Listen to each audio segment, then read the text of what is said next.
Welcome, everyone. Just give us a minute while everyone joins us.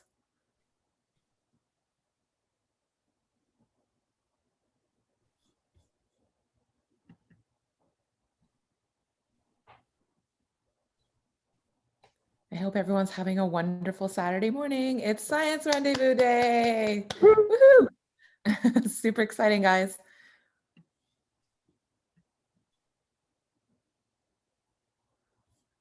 Okay, it looks like most people are with us. Do you want to start us off, Great. Aiden? Yeah, for sure. Hi, everyone. Welcome. Welcome to Science Rendezvous. My name is Aiden Cowling, and I'm the coordinator of public programming and outreach at the Daniels faculty. And I'm Eni Brody. I'm the manager of external relations and outreach at Daniels. So we want to welcome everyone to our very first virtual Science Rendezvous 2021. We are very excited to have you join us for our Daniels Faculty Presents and look forward to seeing more exciting presentations from our special guests today. Science Rendezvous has been bringing science out of the lab and into the streets for 14 years.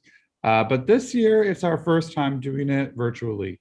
For our agenda, please visit the program schedule on the Science Rendezvous website and see a list of presenters from 10 to 5 p.m. Our website is www.sciencerendezvousuoft.ca.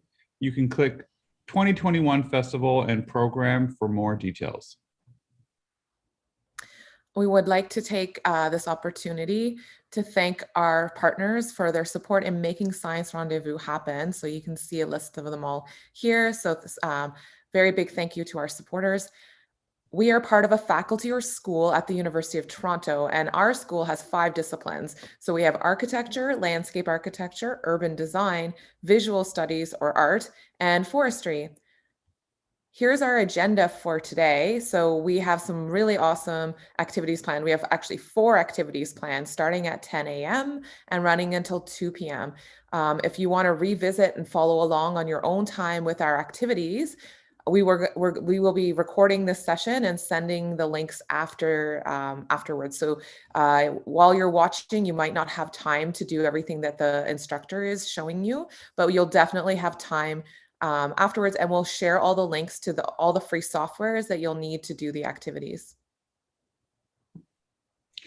Okay, so our first activity today is a very special activity. We're very excited to share this with you. So this comes from our Daniels Minecraft camp. So our camp uses Minecraft as a tool to design, right? So Minecraft isn't just a game, it's actually a powerful design tool. So today's demonstration will sort of show software and green building design ideas. Participants will learn about sustainable building materials and how to integrate and use nature through guided instruction, and will be shown how to design a unique green architecture in Minecraft. So it's going to be really fun. We're going to show you some very cool stuff on Minecraft, and we have some very awesome people who are going to show that to you. So your activity leaders today are Sadat Anwar, Sadi Wali, Paulo de Guzman, and Jason Zhang. So without further ado, I'm going to welcome our awesome leaders and pass it over to you. Thanks, Aiden. So I guess we'll just get started and let's watch the video. Okay.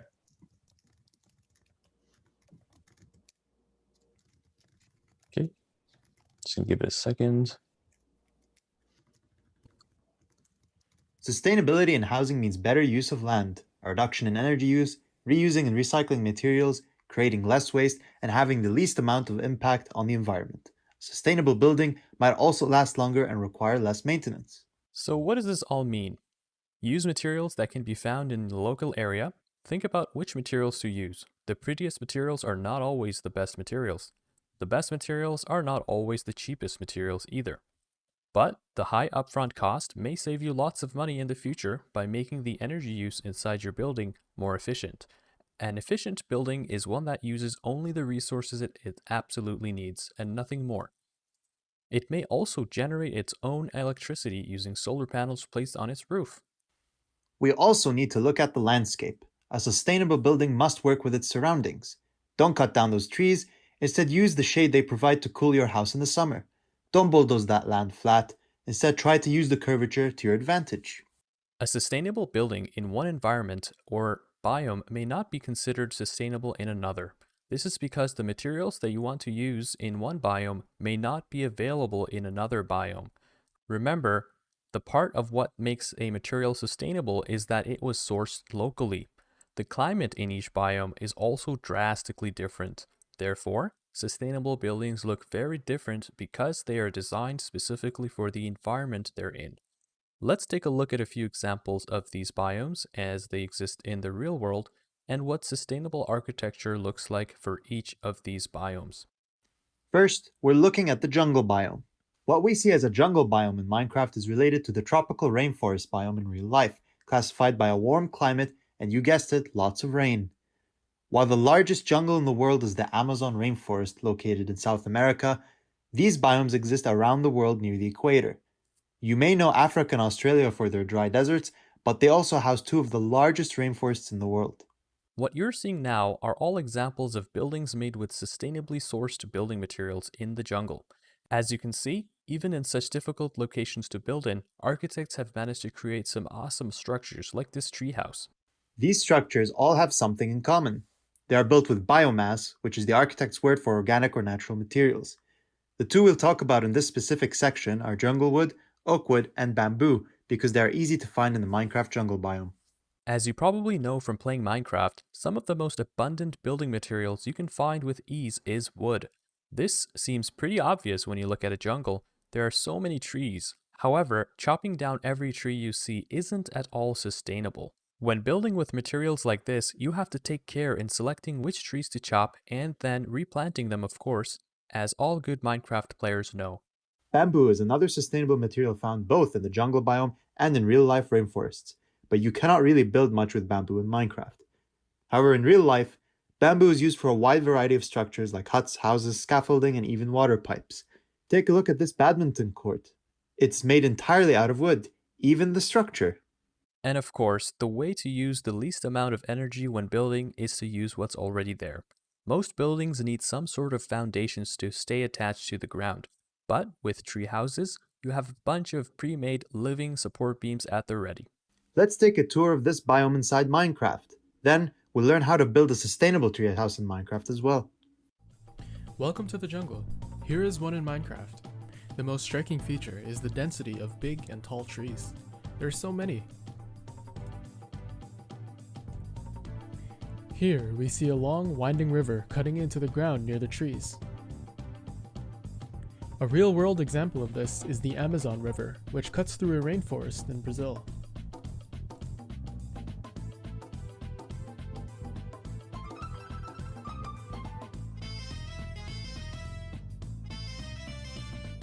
In Minecraft, there are also bamboo jungles, which are common in Asia.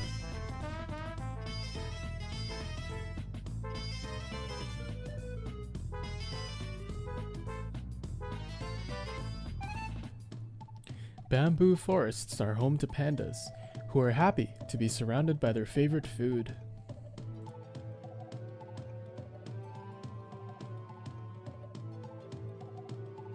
The very top of the rainforest, called the canopy layer, is dense with leaves. This means the jungle floor can be a dark and often dangerous place. We can build tree houses on large, stable trunks to take advantage of the existing supports and also to get some sunlight. The basics of any treehouse is to build wooden platforms which wrap around tree trunks. We can also build multiple of these platforms in neighboring trees, then connect them with bridges. Once we put both of these concepts together, we can further expand on our build with more materials.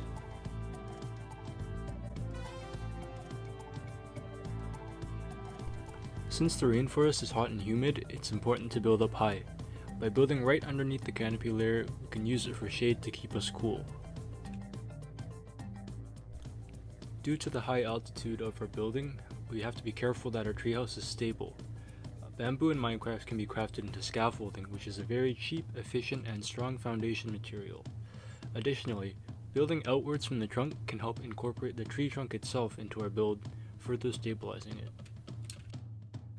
Additionally, adding borders by using materials like fences is a good way to ensure that our treehouse is safe. Next up, we have the desert biome. Deserts in Minecraft and on Earth present unique construction challenges. Between a harsh climate and the lack of renewable materials like trees, building sustainably can be very difficult. In real life, deserts are mostly empty, but also inhabited by nomads who live in cloth tents and houses made of clay. Cities located in deserts are not very sustainable because they require a lot of energy and resources to function, unlike other cities in much greener biomes with natural trees and lots of water. Without much timber, architects have to look elsewhere to find stuff to build with. One direction they look is directly down. Earth-based options like packed dirt, clay brick, such as terracotta, and naturally occurring stones can all be used for building.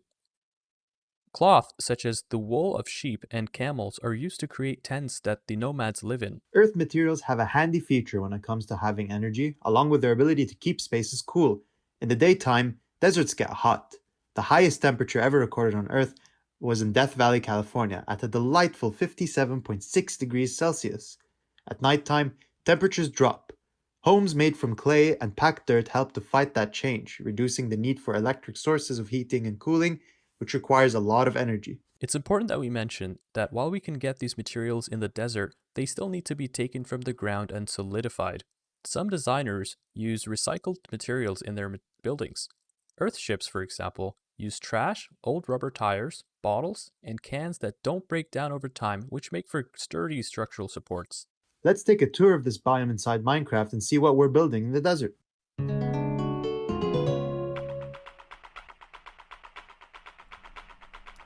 Unlike the diverse deserts of Earth, Minecraft deserts are limited to sand and cacti. Though, you'll often find desert villages, and these hills called dunes, which have sandstone, a harder material. A rarer biome is the Badlands, which has larger and taller dunes made of colorful building materials like red sand and terracotta. Back in the desert, we'll take a look at how to build sustainable and environmentally friendly architecture using materials from both of these biomes. Though you can't feel it in Minecraft, the desert heat is a big consideration when building. An easy solution is to build here, beside a large dune, so we can take advantage of the shade it will provide.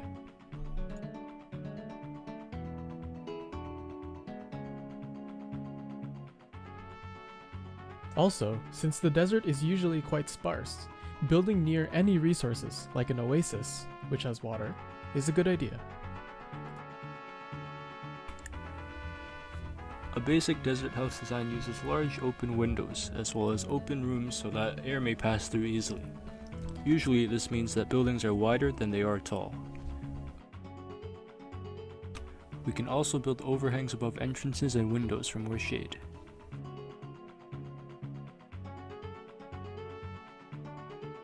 Lastly, earthy materials like sandstone and terracotta are great at storing heat, meaning that during the night, the daylight heated stones and clay provide some warmth.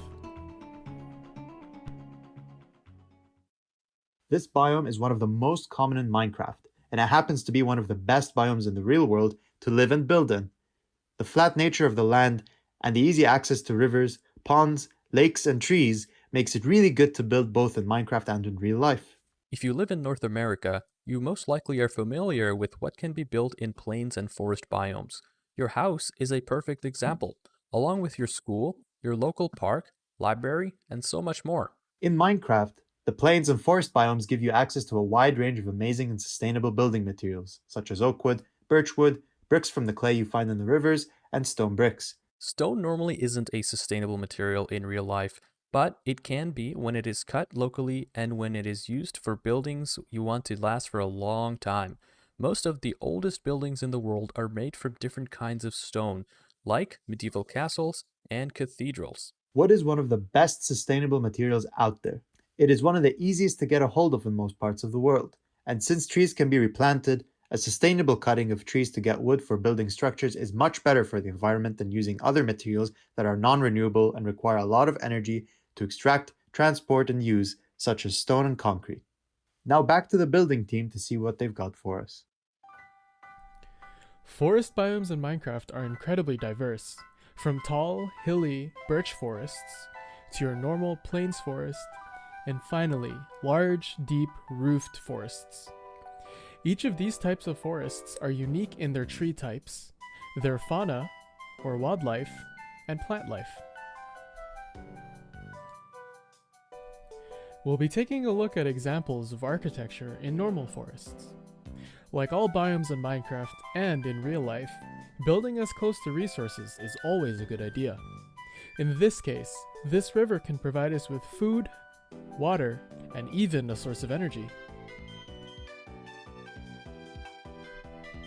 The nearby forest gives us a lot of sustainable materials to work with. But we can also make use of cobblestone, which is a hard and long-lasting material and makes for an excellent base layer. Once we have this foundation, we can then build our house on it, starting with the frame, then filling the rest in. We mentioned that we can use the river for energy. This water wheel is one of the earliest forms of green sustainable power ever used. Also, being by the river gives us an opportunity to get around by boat.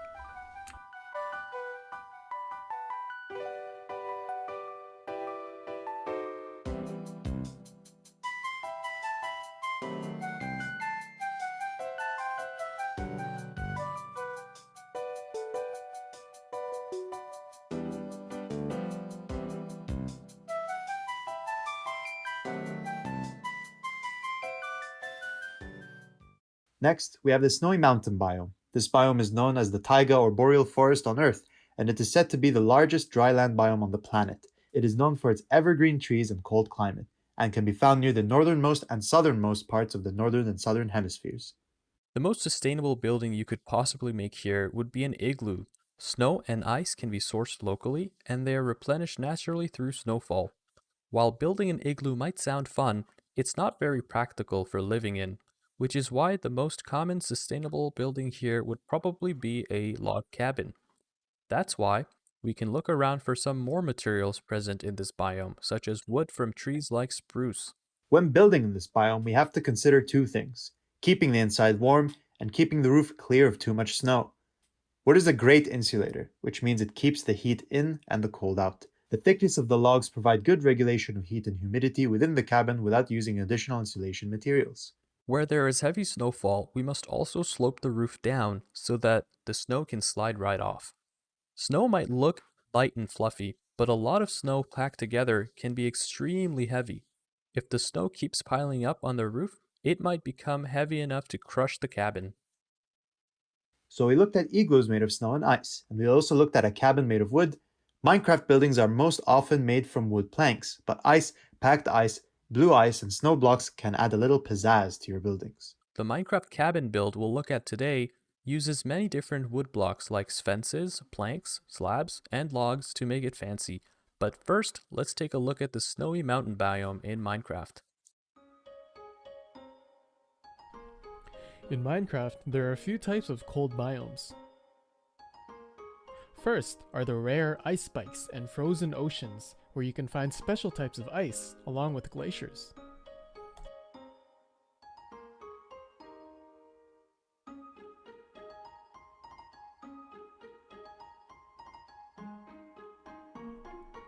Then are the more common snowy taiga, where you'll find the Minecraft version of evergreen trees. We will be focusing on the snowy taiga, which you could consider a colder version of a forest. This means that we will have similar building materials to work with, like wood, but there are special considerations about temperature and shelter. We'll build our structure here, in a small valley and around trees, so that we can be sheltered from the cold wind.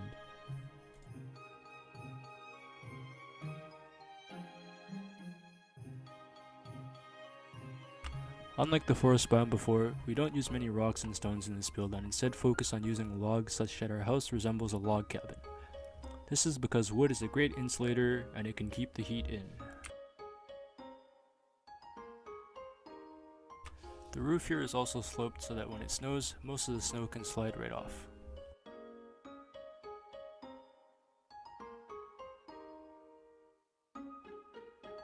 Lastly, wood fires in real life release a lot of heat, but also a lot of smoke. Additionally, a lot of firewood is needed to keep it fueled. That's why many houses in colder climates are now converting to electrical fireplaces, which still provide heat.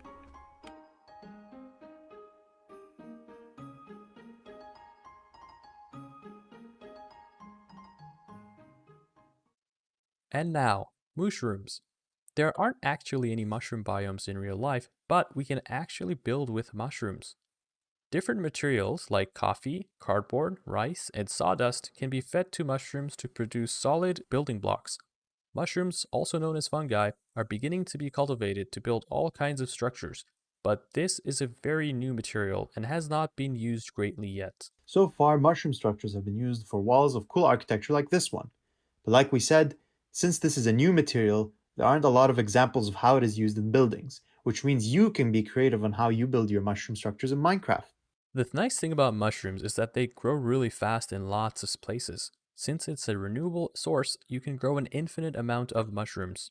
Let's show you some Minecraft examples of the amazing things you can do with mushrooms. But first, let's take a look at the biome itself. In real life, you can find mushrooms and fungi almost anywhere, from the forest floor to even your fridge. But there is no mushroom biome on Earth. There is one in Minecraft though. Let's take a look.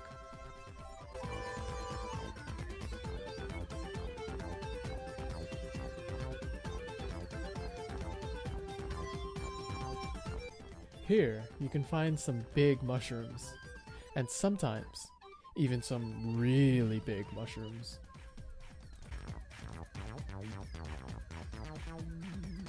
Also, it's home to one of the best animals, the mushroom.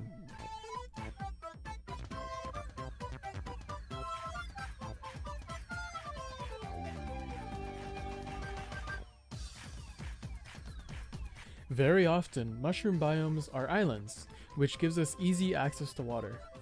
However, this can also be isolating, meaning we won't have many outside materials to work with.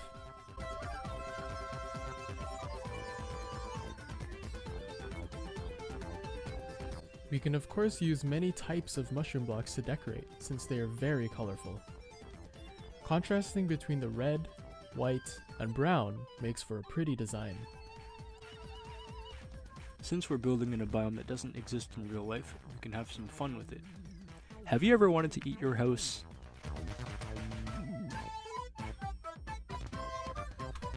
Since your whole house is made out of food, you'll never run out of food. You'll only run out of a house.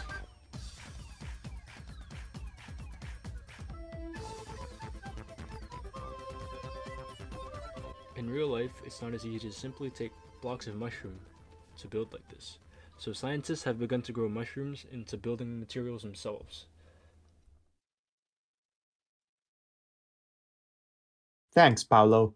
With that, we hope you were able to see how sustainable architecture looks like in real life and in Minecraft. Of course, you don't have to only build sustainable things in Minecraft, but it does make building Minecraft more fun. Thank you for joining us today to learn about sustainable architecture, and we hope you can try building something sustainable by yourself in Minecraft. So I think now we have time to actually maybe answer some questions and also maybe share a little bit on the server. So we have with us today Sadat, Sadi, Paolo, and Jason, and they are all key activity leaders for this activity, but also they made that amazing video that you all saw. And there are leaders in our actual Minecraft camp. So we have a program that runs during the year end in the summer where the leaders actually guide you through all kinds of activities, and you get to build together as a team, creating games and all kinds of fun things. So I'm going to hand it over to our team to answer. There's a couple of questions, I think, and then we can sort of go from there. So one question that's come in is around how to zoom out in Minecraft. Does anyone want to give a couple of like little just basic pointers on some basic tips? Yeah, well, there's a setting in Minecraft, sorry, it's called FOV. You can adjust the slider to adjust the field of view you want to have, and that kind of zooms out. you want to zoom in, you can download an external program called Optifine, which gives you better stabilization on your frames, but also you can press, I think it's Control or C to zoom in. Awesome. How is there a way that they can share their worlds?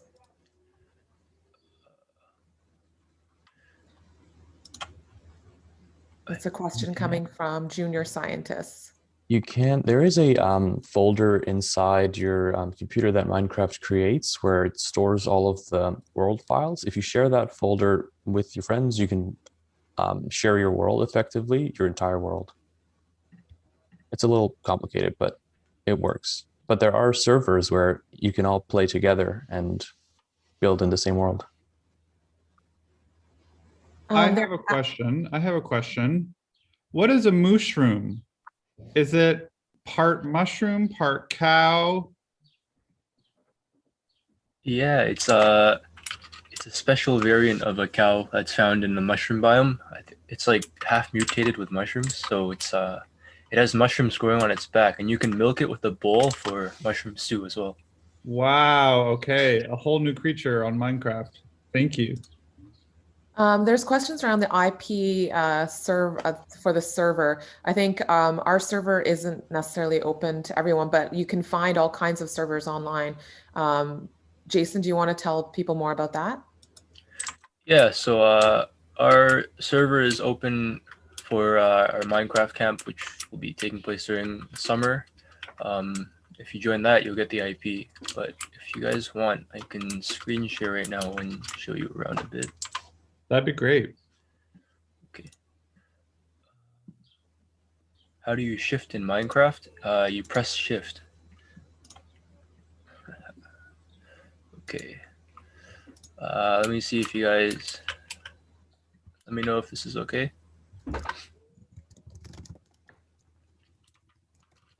Okay, awesome. So here is one of our maps. This is our main spawn for our most recent session during fall and winter. You see there's our little town in the middle, and then around the edges, there's the different locations you go to teleport to the biomes themselves, which is you jump through a portal, and then at the end you can build out in the wilderness.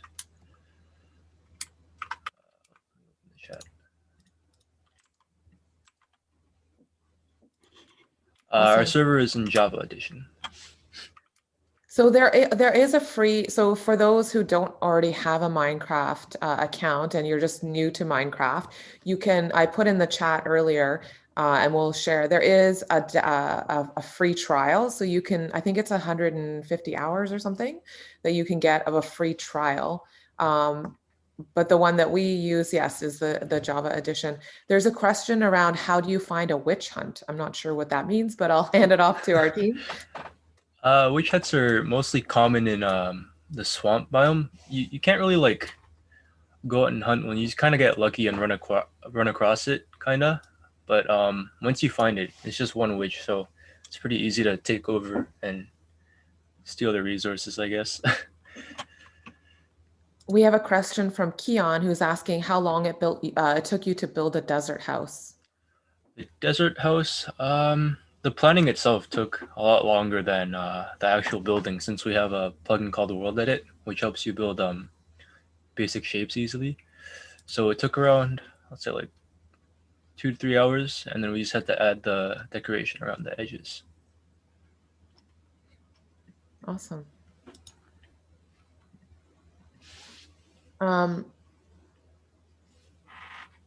There's a question around how do you start building? Do you draw a sketch beforehand? Like, what's the process that you guys follow when you're designing and building? And maybe Sadat, could you answer that question?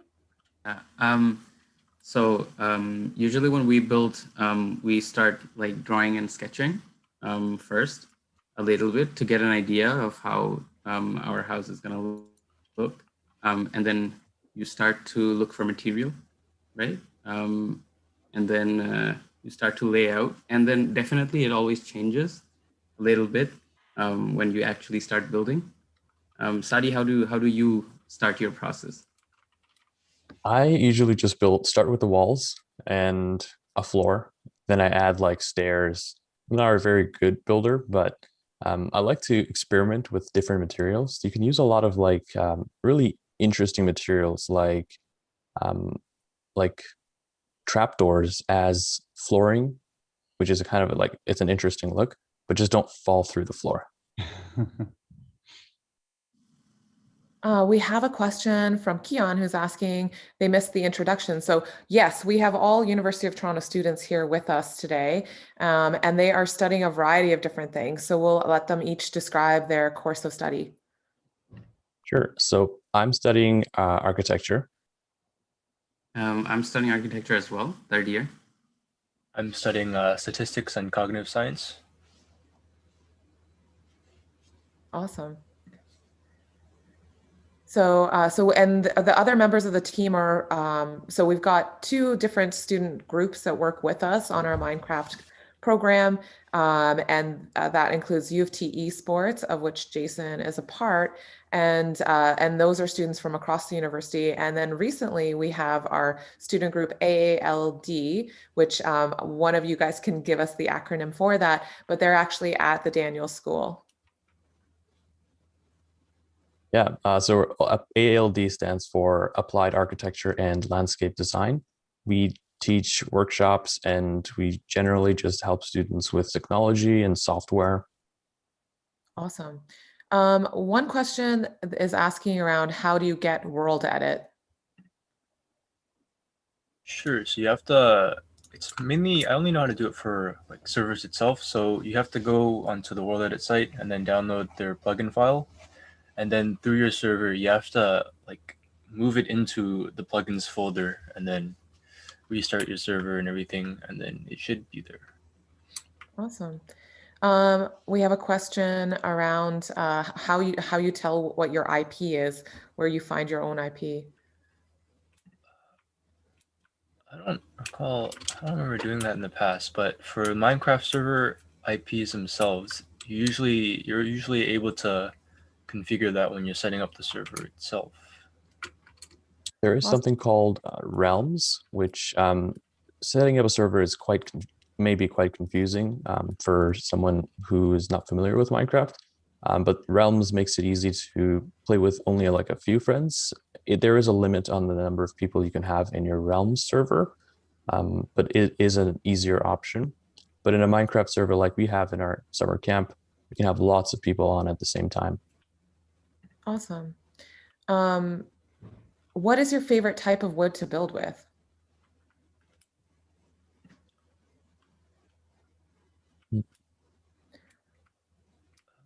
I personally like I like using spruce, like you can see here, as the frame kinda, because it's like dark but not too dark. Like for example, let's see, dark oak wood.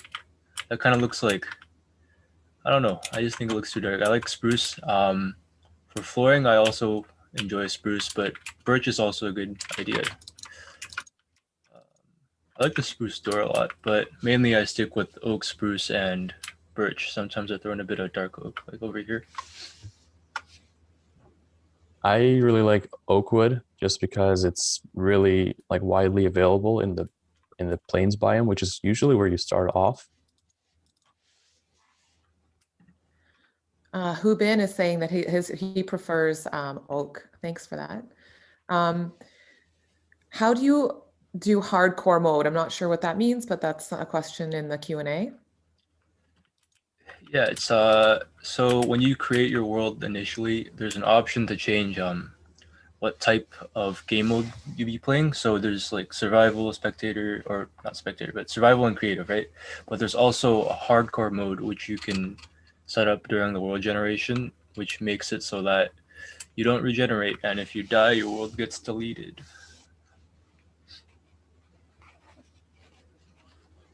Yeah, there's a comment from others about that as well in the Q&A. One question from the Gilchrist family is around how many girls are in Minecraft camp. So we actually do have a lot of girl gamers. So perhaps Jason, you could talk about that. Yeah, so our Minecraft camp, there's usually like a few groups that have mainly females. We get people of both genders to like join our camp, and we usually group them together just so they like connect more. And there's usually a few in every session. Yeah, just following up on what Jason's saying, we have some amazing camp leaders who are women, who are studying biology, architecture, design, and are Minecraft experts. So last summer we had some really cool groups where it was all girls with a really cool leader who was also a girl, and it was really fun, and they had such a great time together, and they built really, really, really cool buildings. So we welcome everybody to our camp. Awesome. There's a question about making our server available for free.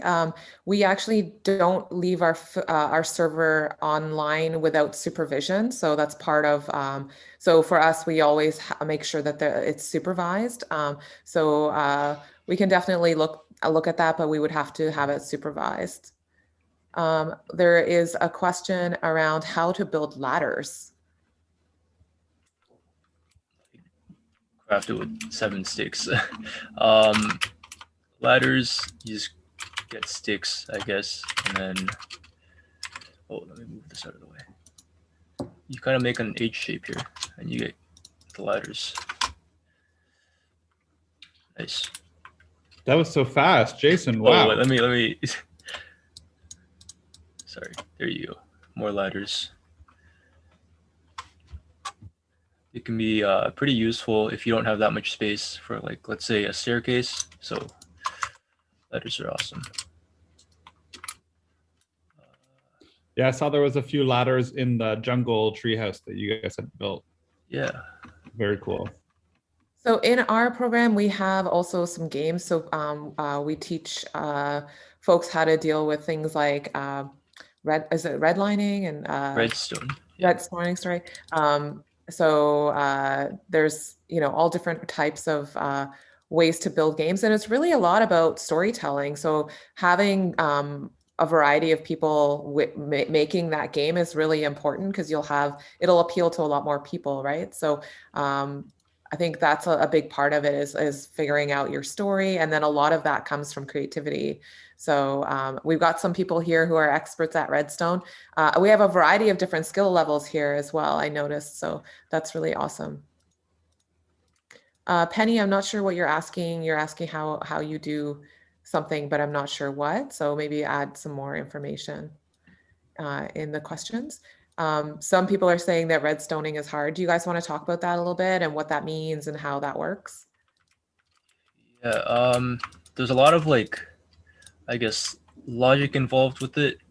You have to understand how all of the blocks work together. But once you get a bit of experience, you can always like look up tutorials online as well. But once you get a bit of experience, it just gets a lot easier. Yeah, pretty simple thing once you understand it, like how they all connect. And you could build some really cool things with a lot of redstone. You can even build an actual working calculator inside Minecraft. It's a lot of redstone, but it is possible. So we go into a lot of these themes and these ideas in our Minecraft camp. The redstoning becomes part of the stories that you build, and the worlds and all the kind of amazing imagination that people bring to their builds. So a lot of that technical stuff we teach at our camp. So, and today, again, we just don't have the time for all of us to jump into Minecraft together. So today is really a lesson about green building, which we'll share again after, as so you can watch the video again, and a demonstration and a Q&A today. So to really get into it and to play together would be a lot more time than we actually have for today. So this is, we hope that you really enjoyed the presentation. I think if there's more that you guys could talk, Sadi and Sadat, perhaps you could talk a little bit more about the things that you've learned in kind of green building, and like if there's anything that you think is like the most interesting aspect of green building. I think something that you said that resonated quite a lot is around the local supply. So figuring out what's local.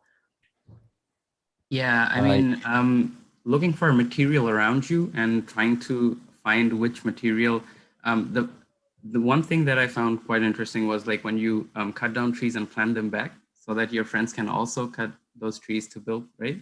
That's really interesting. Yeah, to be Yes. able to figure out which materials are sustainable around you and to use them. And that's really interesting.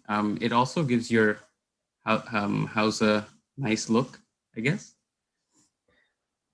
Yeah, it's really interesting to see the same materials that you'd find maybe in like real life in Minecraft. Minecraft has, I was going to say hundreds, but it might even be thousands of materials. I'm not too sure, but you can build with almost anything, and it's really cool how you can like grow back trees instantly using bone meal, just to cut down more and have some more resources. So one question was around how you guys made the presentation. So that's a great question. Does someone want to answer that one? So the first part where we talk, we just sort of recorded a screen of someone presenting like a Minecraft character in front of a white screen. And then we just overlaid the video on top. And I think Jason can talk about how he recorded the video walkthroughs. Yeah. So we got shaders, as some of you noticed, to just like make it look a bit more dynamic. But aside from that, we used a program called OBS to record our screen as we walk through the camp. We also took many different screenshots, like the progress shots you saw of the jungle, and then we edited those all together into one video. Awesome. There's a question around the how to decide. So I think Aiden, do you want to talk about the levels and how to decide what might be the right camp for you? Yeah, sure. So our camp, we have two levels. Level 1, which is focused on cityscapes and sort of building different cities and urban design, and that's open from ages 8 to 14. And then we have level 2, which is more about world building and storytelling, which is also open to 8 to 14. So they're actually both open to all users. We recommend if you're a new Minecraft user that you join level 1. Level 2 is a little bit for more people who are a little bit more experienced with Minecraft and who are able to sort of jump in and focus more on storytelling and world building. But really, it's open to anyone from 8 to 14. Awesome. Yes, there is a raffle code for this webinar, which we'll give shortly. It'll come on the screen shortly. Then there is a question around how to make trees, the leaves on the trees move. The leaf animations, as well as some of the tall grass animations, were part of the shaders. Awesome. So thanks everyone for joining us. I think we're going to end very shortly. Aiden, do you want to take us to the raffle? Sure. Link? I just wanted to mention before we get to the raffle, if you liked anything that you saw today, check us out online. We're running online summer camps from June 28th to September 3rd. So visit us at daniels.utoronto.ca/outreach. We have some really, really fun programs, including the Minecraft program. So check us out and come join us this summer. So I know everyone's really keen to do this draw. So you'll see here a QR code. If you would like to enter our raffle draw to win your choice of 1 of 10 prizes, here is the code. So simply type in the bit.ly, so the bit.ly link, or scan the QR code and enter the code on the screen for 1 entry. Okay, so we're going to leave this up for just a few more seconds, and then we'll move on. And I'm just going to read out the raffle code. It's Einstein88. That's EINSTEIN 88. Awesome. So thanks, everybody. We really appreciate you joining us today. Thank you to all our activity leaders. And we hope to see you this summer. Aiden, can you just throw the code into the chat briefly? Sure. Thank you, everyone.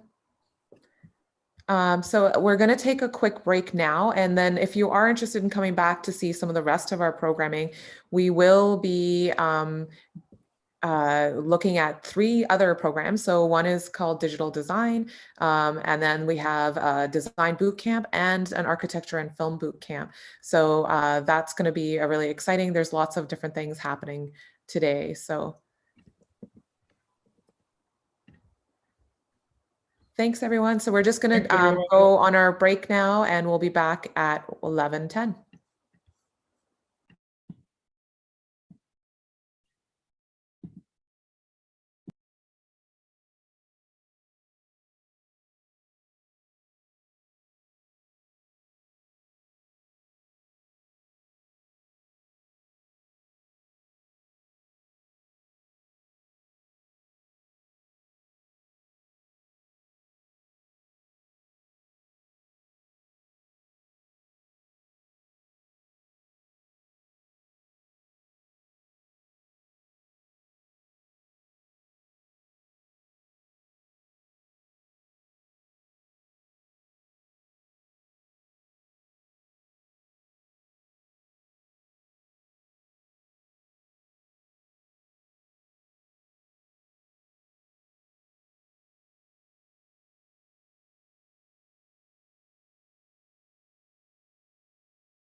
Welcome, everyone. We'll get started in about 2 minutes.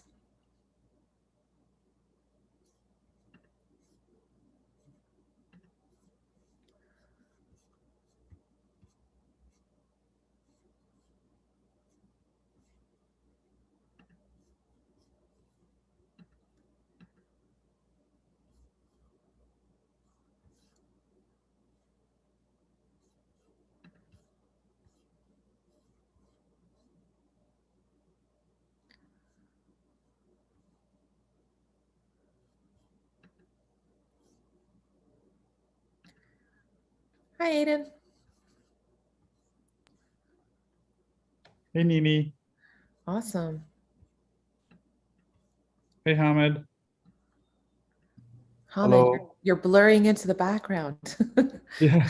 I can't see myself. You look like a ghost.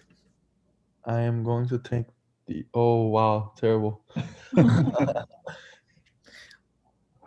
I think it's your hair throwing it all off, right? Yeah. Me too. Hello, everybody. I am Hamid, and I actually was an instructor at the Digital Design Camp. And today we have a great presentation for you guys, and we're going to learn about Platonic Solids. And then afterwards, we're going to do an activity on Tinkercad with Now, make our own. they may not be able to follow fully along with the activity, but we are going to share all the information in the chat. And Hamid, before we get going, we're going to actually do a little bit of an introduction in case this is the first time that people are joining us today. So over to you, Aiden. Yeah, hi everybody. Hi Hamid, hi Nini. Excuse me. Welcome back everybody. So you might have joined us this morning for our Daniel's Minecraft activity. That was super, super fun. So thanks to all of our activity leaders for that. I hope you got to join us for that. And now we have a whole new activity for you. So my name is Aiden Cowling, and I'm the coordinator of the public programming and outreach at the Daniels faculty. And I'm Nini Brody. I'm the manager, external relations and outreach at the Daniels faculty. So I'm going to introduce everybody and explain what we're going to do. But first, I want to welcome everybody to the first Virtual Science Rendezvous 2021. We're very excited to have you join us for our Daniels Faculty Presents and look forward to seeing more exciting presentations from our special guest speakers today. Science Rendezvous has been bringing science out of the lab and into the streets for 14 years. But this is the first year that we're doing this virtually. So for our agenda, please visit the program schedule on the Science Rendezvous website to see a list of presenters that are happening today from 10 to 5 p.m. The website is www.sciencerendezvousuft.ca. You can click on 2021 Festival and Program for more details. Awesome. So we want to take a moment to give a big thank you to all our partners for their support in making the Science Rendezvous possible. And you'll see on your screen right now a list of all of the generous supporters. So thanks to all of them. And I just wanted to tell you a little bit about us. So we, the three of us right now are from the Daniels faculty. So a faculty is a school and we are at the University of Toronto. So we're a school at the University of Toronto. We have 5 disciplines in our school, which is architecture, landscape architecture, of which Hamid is a student, urban design, visual studies or art, and forestry. And so again, we're just going to highlight our agenda for the day. So we're on the second of our programs, which is the digital design. And we have 4 awesome activities planned from 10 till 2. If you want to revisit, because it's we don't have a lot of time together today. So for some of the, throughout the day, it'll be more of a demonstration style. And then you can actually revisit those activities when we send you the link to the video. So you can actually follow along at home for some of these activities. And we will share in the chat as well as in the video some of the free tools that you can use to do the activities. So today's activity is the Daniels Digital Design Camp. So we're going to be looking at Platonic Solids. Now, Platonic Solids were used by the philosopher Plato, and astronomer Kepler to describe the basic building blocks of our world and universe. So today's talk and demonstration is going to be how to use these building blocks to design an outdoor structure that provides shade on a sunny day like today. So all demonstrations will use free software that you can explore on your own time. So that's just a little introduction of what we're going to do. And we are so happy to be joined by Hamid Nadi, who's going to be leading us through this. Just a quick shout out to Nicholas Stephen Hoban, who is a part of our digital design camp. He leads it, and we really thank him for all of his help in putting this together too. So without further ado, I'm going to pass it over to you, Hamid, and yeah, take it away. Awesome. Thank you for that great introduction, Aiden. Nope. So I am going to share in the chat the video for the presentation, but I can also share my screen and show you the presentation through Zoom. So if you're having any troubles through Zoom, you can also refer back to the chat in order to I can share that right now for you in the. Awesome. Thank So you. this is only, so you stick around in the Zoom, but if for some reason there's lag, you can watch the video and come back for the discussion.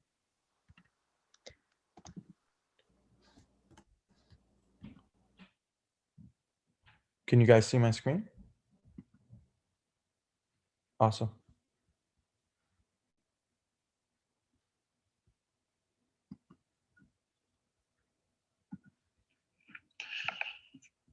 Hello everybody, welcome. We are going to be learning about the Platonic solids today. And this presentation is going to give us a brief yet detailed understanding of the Platonic solids. So the Platonic solids start off in ancient Greece, probably before this, but Plato, a philosopher, was one of the very first to really dive deep into the Platonic solids.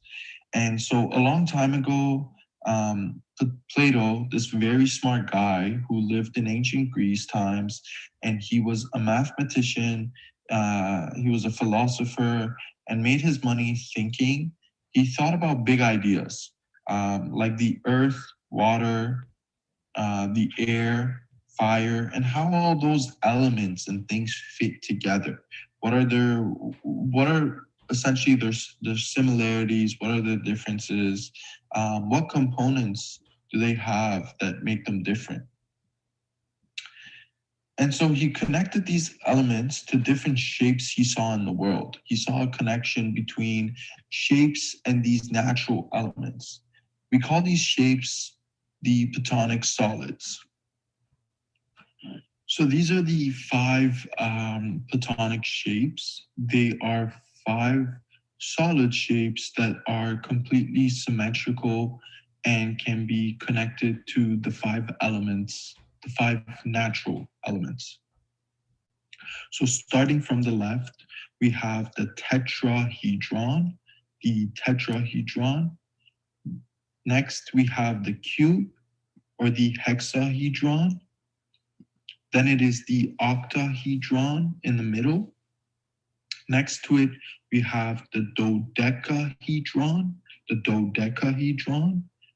And lastly, we have the isosahidron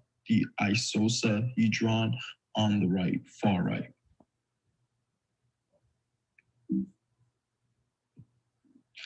So starting off, looking deeper into the tetrahedron, it is a shape that has 4 sides, 4 triangular sides that essentially has 4 faces, 4 connecting points, and 6 edges. So there are 6 edges that connect to make the tetrahedron. And this is actually the element of fire, as Plato kind of connects this shape to the natural element of fire. And so it's most notably known for its triangular shape. We can connect 3 equilateral triangles together to make the pointy shape, and one on the bottom that fills the shape together as the fourth triangle.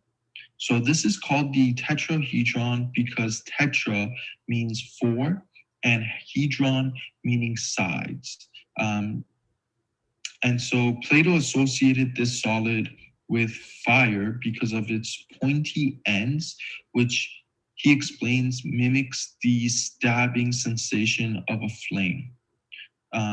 It's the simplest and lightest solid out of the five. This is the element that is linked to the soul and creates change, as Plato simply put it. Next, we have the cube or hexahedron. And again, hex referring to the six and hedron referring to sides. This is a six-sided square element. It has six faces, 8 points that connect, and 12 edges, which form this shape. On the left, we're seeing the shape in 3D dimension, and on the right, it is exploded and netted in a 2D surface of that shape. So essentially, if you cut out the right image and fold the connecting pieces, you can then create the 3D form on the left. And this form was connected or is connected to the natural element of earth. And essentially that is because that the earth particles are shaped this way. So the shape of earth particles are in cubes, and it's noted as the most regular solid that has the greatest stability, being firmly rooted in its spot. And we've kind of came across this with dice games or the way the dice has been formed. Because of its stability and its symmetry, they created the dice based on this shape. Next, we have the octahedron, and the octahedron has 8 sides, 8 faces, 6 points, and 12 edges. It's very similar to the tetrahedron, except it has 4 triangular sides on the top and 4 triangular sides on the bottom. The octahedron symbolizes air, according to Plato, and the octahedron, as the name suggests, has 8 triangular sides. And again, on the center, we see its 3D form, and on the right, its exploded netted version, which one can kind of cut out the 2D, fold the pieces together, and you're left with the actual solid. And next we have dodecahedron. The dodecahedron has 12 sides, 12 faces, 20 points that are connecting, and 30 edges. This is by far the hardest shape to make. And on the left, we're seeing its netted or exploded or 2D surface form, which then, if folded and connected, you are left with the actual 3D version. And the dodecahedron is the most mysterious of the solids and the most difficult to construct. Accurate drawings of a regular pentagon reoccurring, a rather elaborate application of its form. And Plato kind of concludes that the dodecahedron is the deity employed in tracing the plan of the universe, meaning the demiurge used this element for arranging the heavens because of its complexity. Next, we have the isosahidron.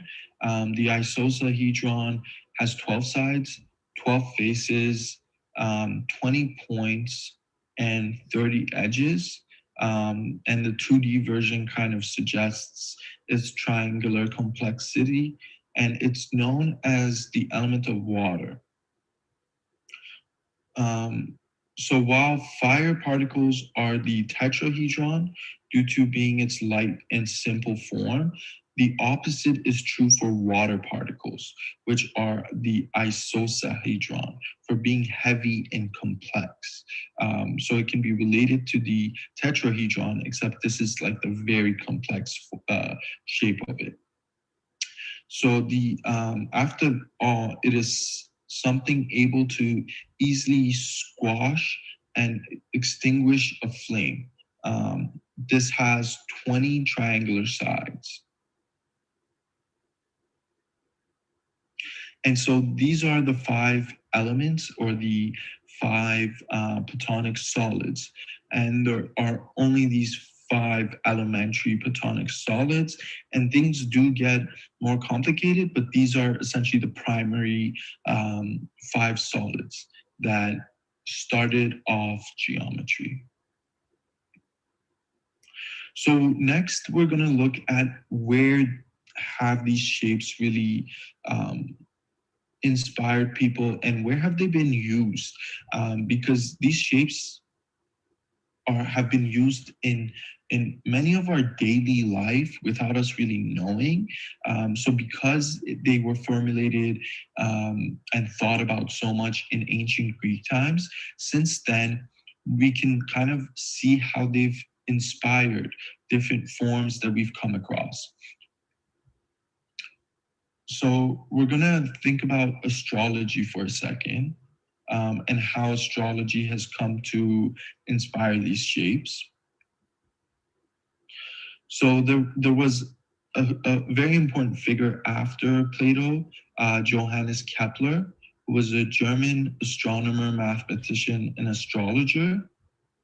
And he really dived deep in relating these forms not only to Earth, but to astrology. So what's out there in outside of Earth, and how these forms even relate to space and astrology.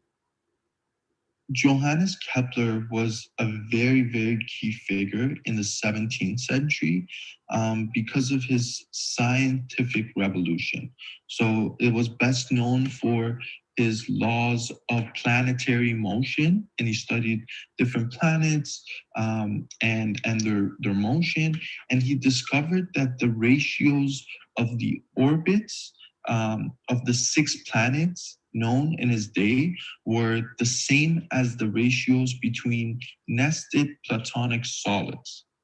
And so Kepler was understandably quite impressed with this discovery, being able to link these 2 things together, and called it the Mysterium Cosmographicum.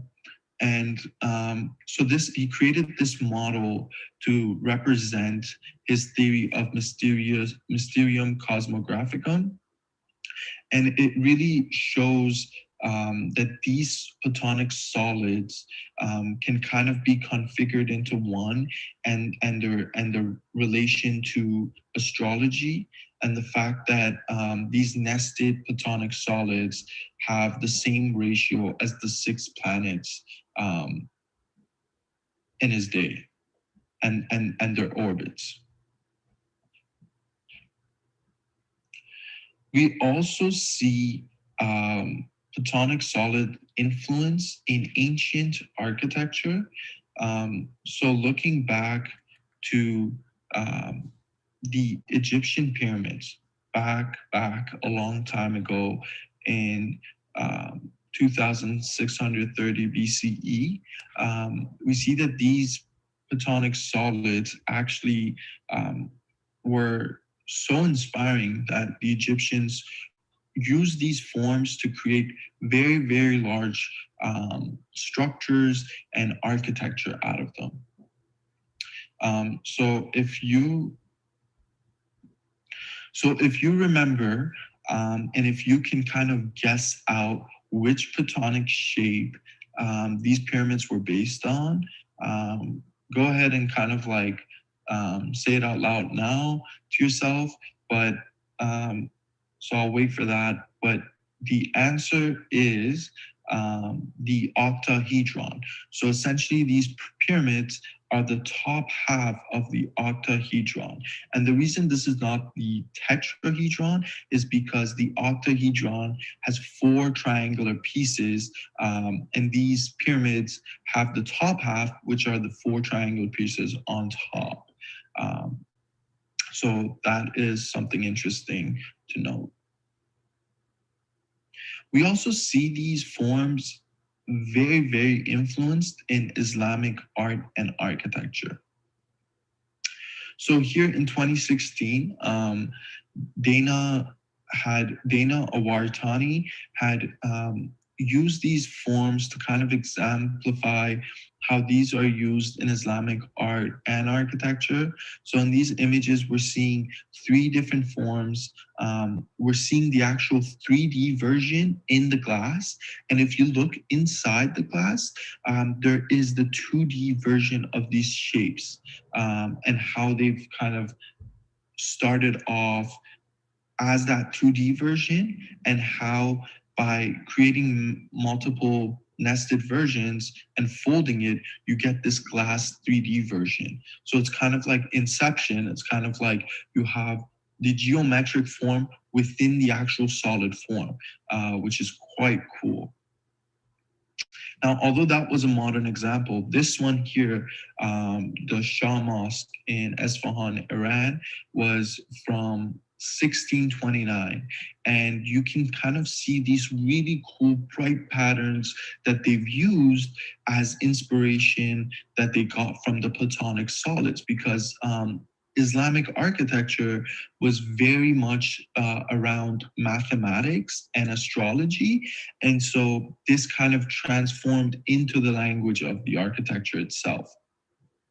And we're seeing all these different forms that kind of come together in both the ceiling on the right, but also the structure on the left.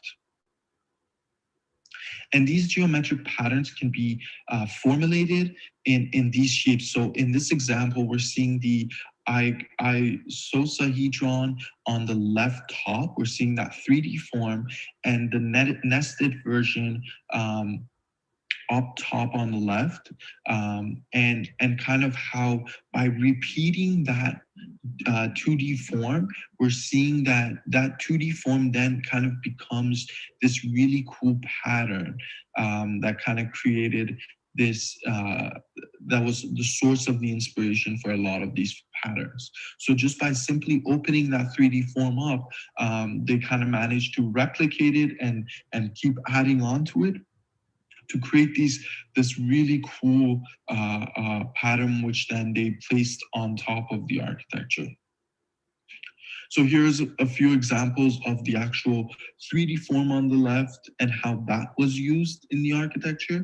But we're also seeing in the middle on its 2D version, and just by kind of replicating that 2D version of the same form, you're getting so many different patterns. It's the same like exploded, opened up, nested form, but you're getting 3 complete different patternings on them, which is very, very cool. But it kind of shows you the amount of different, just the amount of different versatility that can happen just by simply using different patterns on these forms. So here's another image showing kind of just starting off with one geometric 2D form, and how by adding onto it, you can create these really cool 2D patterns that are almost mosaic-like and look like complete like patterning, like wallpaper or whatnot. And here's another example of a more recent example of the art itself, and kind of how this person, again, Dana Awartani, used these images and these geometric forms to create her own forms and patterns. So it's kind of abundant in the way you could kind of create all these different arts out of it. And it's really cool. It's like you can really go ahead and try drawing these things out and create your own art out of it. So these forms were also very much used in art history. One example that I can show you guys is Leonardo da Vinci. I'm sure you guys have heard of him. He was essentially the Renaissance man, artist, mathematician, painter, scientist, and engineer. And so he definitely came across these forms and was very much interested in exploring them further. And on the left, we're seeing kind of these sketches that were made by Leonardo, and looking at these forms and trying to further understand these forms. And on the right, we're seeing actually the bottom ground of a mosaic that was inspired by these forms in the San Marco Cathedral in Venice. And so a lot of these shapes were inspired in both art history, in churches, and in cathedrals and architecture. So now we're going to talk about how these shapes have actually inspired things in the modern world, and how things that we see in today's age we're still talking about these shapes. These shapes are still relevant, and how these shapes still play a big role in our everyday life. So starting off with furniture, I'd like to show you guys an example of the Venice Biennale, this project that was done for Fendi. And it was essentially done by a bunch of different design schools and design companies. And so these are just different forms of the Platonic solids kind of configured and like some are made bigger, some are made smaller, and these shapes are like kind of made to look abstract and weird, but it's actually used as furniture. As you can see, some of these are baby chair or twisted bench or table plus ring chair or table. So it can be used as different kind of furnitures. It doesn't have to actually look like everyday furniture, but the element of it being so abstract and cool looking kind of makes it very neat. And here it is in its use case. So once it was built, this is the actual use case where they sat around and used it as a furniture to kind of show that it can be functional, but it can also look like sculpture on the left where no one's using it. So it makes this like dynamic like question of like, well, is this a sculpture? And then when you sit on it, you're like, oh wow, this is cool. This can actually act like a furniture. And here's more examples of like how kind of crazy and cool these look, and how it's the same shape kind of replicated and stuck together, but in different sizes, and it can create this really cool abstract form. So this is like a 3D printed one. And you can see that this is on a smaller scale, but it shows this triangular surface and how kind of these things have come together. And of course, a lot of this has to do, we see it in games as well. Platonic solids have really inspired the gaming industry, and we don't really notice it, but after these examples, you're kind of going to understand that, wow, the Platonic solids have a deep root in our everyday games. So I'm sure you guys come across these different types of dices. So we have our regular dice, but there's also all these different types of dice that that can be used and were inspired by the Platonic solids. So Minecraft, we really do see how Minecraft has used the cubic form as its original block to kind of give you endless possibilities to create a whole world, in your computer that you can kind of create just from these cubic forms. And it all stems from the Platonic Solids and the Octahedron. So the possibilities are endless, and this is just the game Minecraft, which really dives deep into this cubic form in order to give you and show you the possibilities that you can just build from one of these 5 forms in its simplicity. You also have all the other games that you see that have come out to become so high def and so real life like.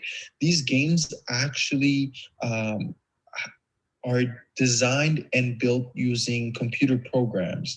And these computer programs use, on the left, top left, we see this image of how they kind of use very simple geometric forms in order to start off simple, but keep on adding layers to it and refining these elements so that they become very rounded and very real life-like in high graphics.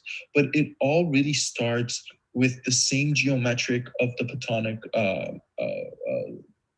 solids and its geometric forms. Then they keep on refining and adding more smaller. These forms become smaller and more warped in order to essentially create these really high defined forms. And so a lot of this is embedded in all of gaming. Even in the landscaping or like building out the gaming world, they use the same principle, and you can see kind of on these bottom images how these then turn into the topographies of what you see above, and how related really the two worlds are. And of course, origami, when you see origami, you see how evident these are. So in this image, you can see how using origami and the Platonic solids, you can create these really cool sculpture-like objects. And again, it's just, the possibilities are absolutely endless. Here's another example showing like a more complex and kind of like bringing these different forms into each other to create a very abstract origami object. And lastly, we're going to look at Pavilion and Sculptures.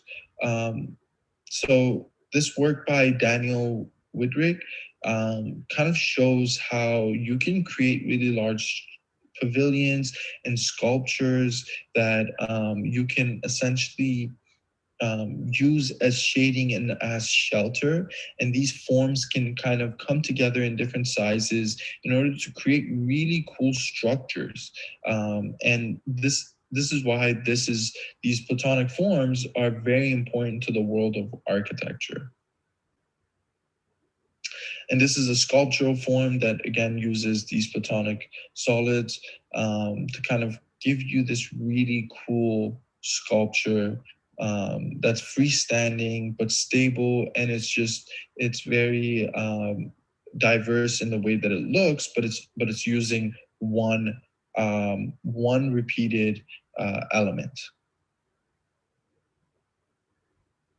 So now we're going to start our building exercise, and we're going to use Tinkercad to build our own sculpture or object, pattern, or pavilion, anything that you guys want to build. I'm going to essentially show you guys how we can use Tinkercad to build our own sculpture. And what's going to happen next is, or our own element, and what we're going to show you is how you can actually take your Tinkercad model And like what we did is we created a 3D print of it, and you can actually create a 3D print of your model too, so you can have your Platonic object that you were inspired by in your room or in your house somewhere. Hello, everybody. Welcome back. I've provided a link in the chat, and this link is going to bring you to this page. And here you can copy and go into your Tinkercad with the pre-made Platonic Solids. So we're going to just press copy and tinker. This is going to take a few minutes before you come to your Tinkercad page and you have your 5 Platonic Solids. And for this exercise, we're going to choose 1 or 2 objects. I'm going to work with the cube just because it's probably the simplest and something that we can work with. You can choose any of them to work with, whichever you like. And I'm going to demonstrate how we can use the cube to make our own object. So I'm going to delete these other ones that we don't need. Maybe I'll keep the triangle. And so we have our cube, and you can just shift around with this top left box here. And once you click this, you can duplicate by the top left. It says duplicate, and you can duplicate your Platonic form. And using this pointy thing up here, you can then start to maneuver your form. And we're going to just place it on top of each other, and holding down Shift, we can hold down both and duplicate again. We're going to change our view, and we're just going to move that here. We can duplicate again. Move that shape here.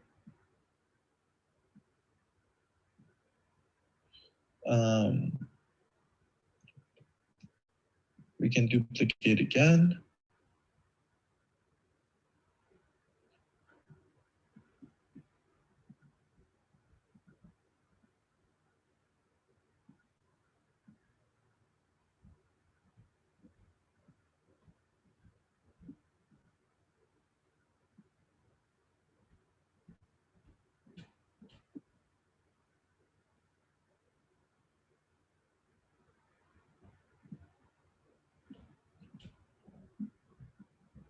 And just like that, by moving our Platonic form, we have kind of created this really cool structure.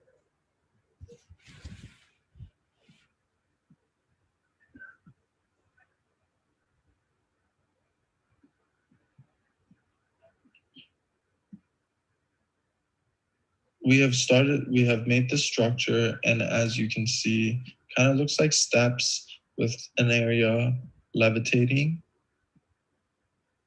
And so this is going to be our first exercise, and you can take the rest of the time for this exercise to kind of play around with Tinkercad and the Platonic shapes and try creating your own form and figure.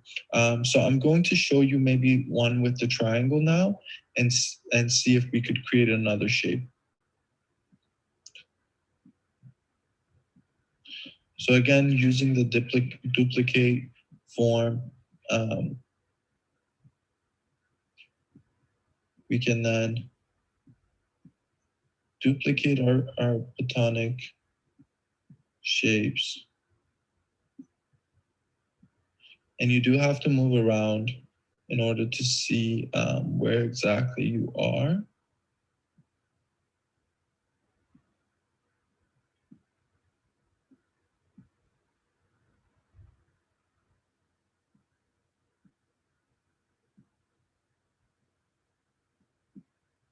And so on this rotating tool, you can actually rotate your shape.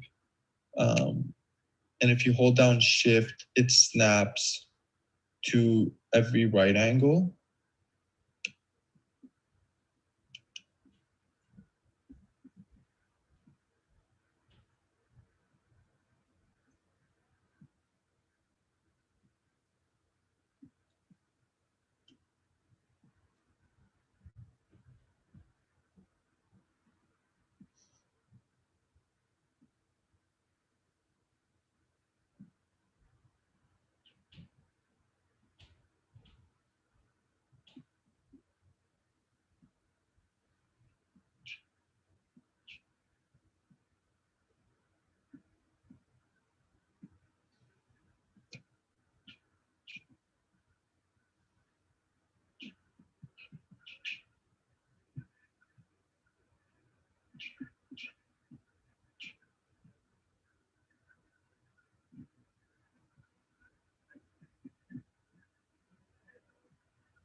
And here we can see just like a very abstract form.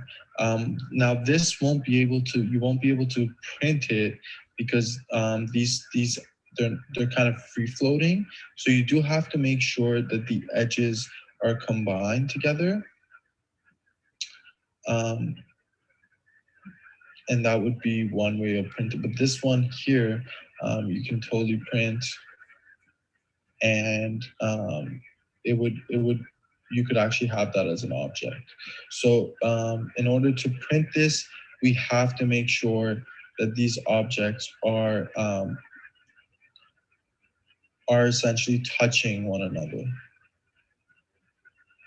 So so this is, although this is cool to kind of like play around with, I wanted to show you kind of these two examples to let you know that this one here is not printable, but this one is. But you're going to have to play around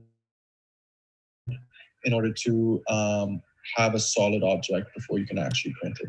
So let's try and do this example and see what you guys come up with.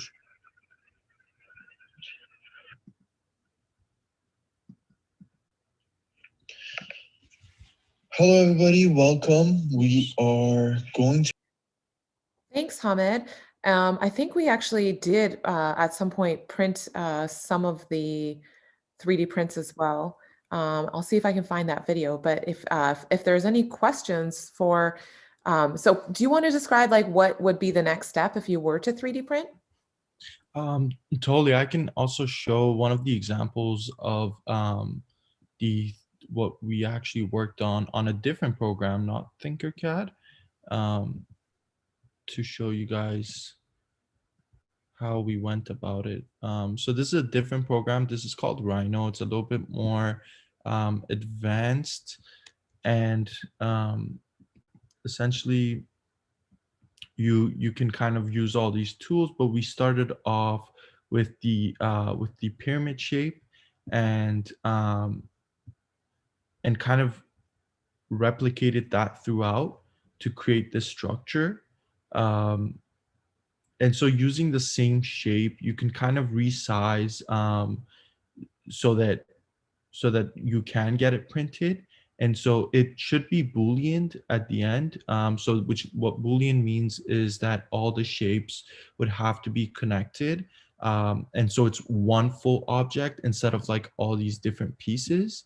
And once the whole structure becomes one full object, then you can kind of send it to your either the library that if you have a 3D printer at home, or you have a public library that has a 3D printer, then you can send it to their program, and they will then put it into their software and print it out for you. But essentially, this is kind of what we came up with, using the same shape and kind of coming out with a structure. Yeah, so we can actually, I'm going to share my screen and then we can look at the video. Can everyone see that?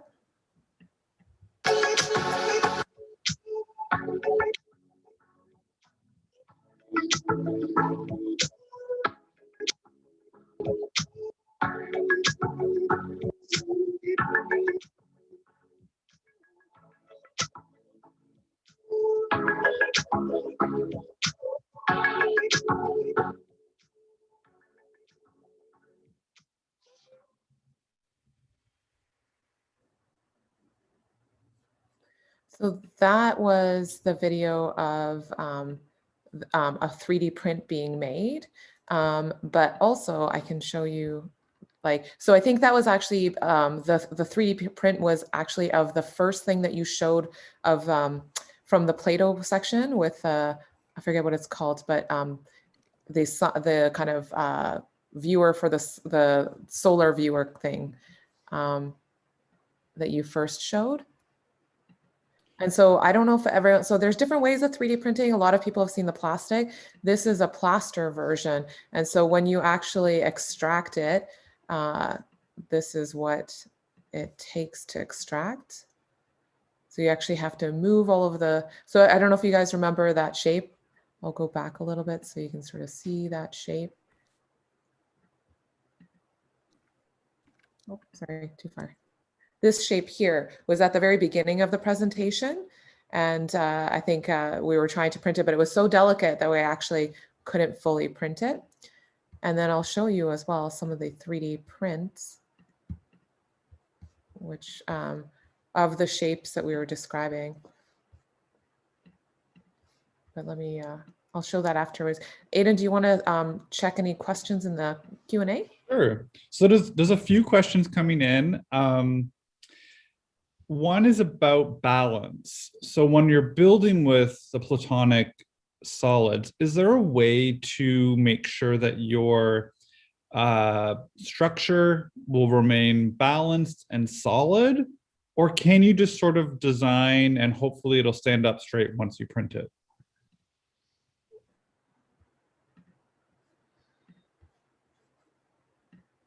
Like, should there be a sort of base at which we sort of build from to create a stability and balance, or?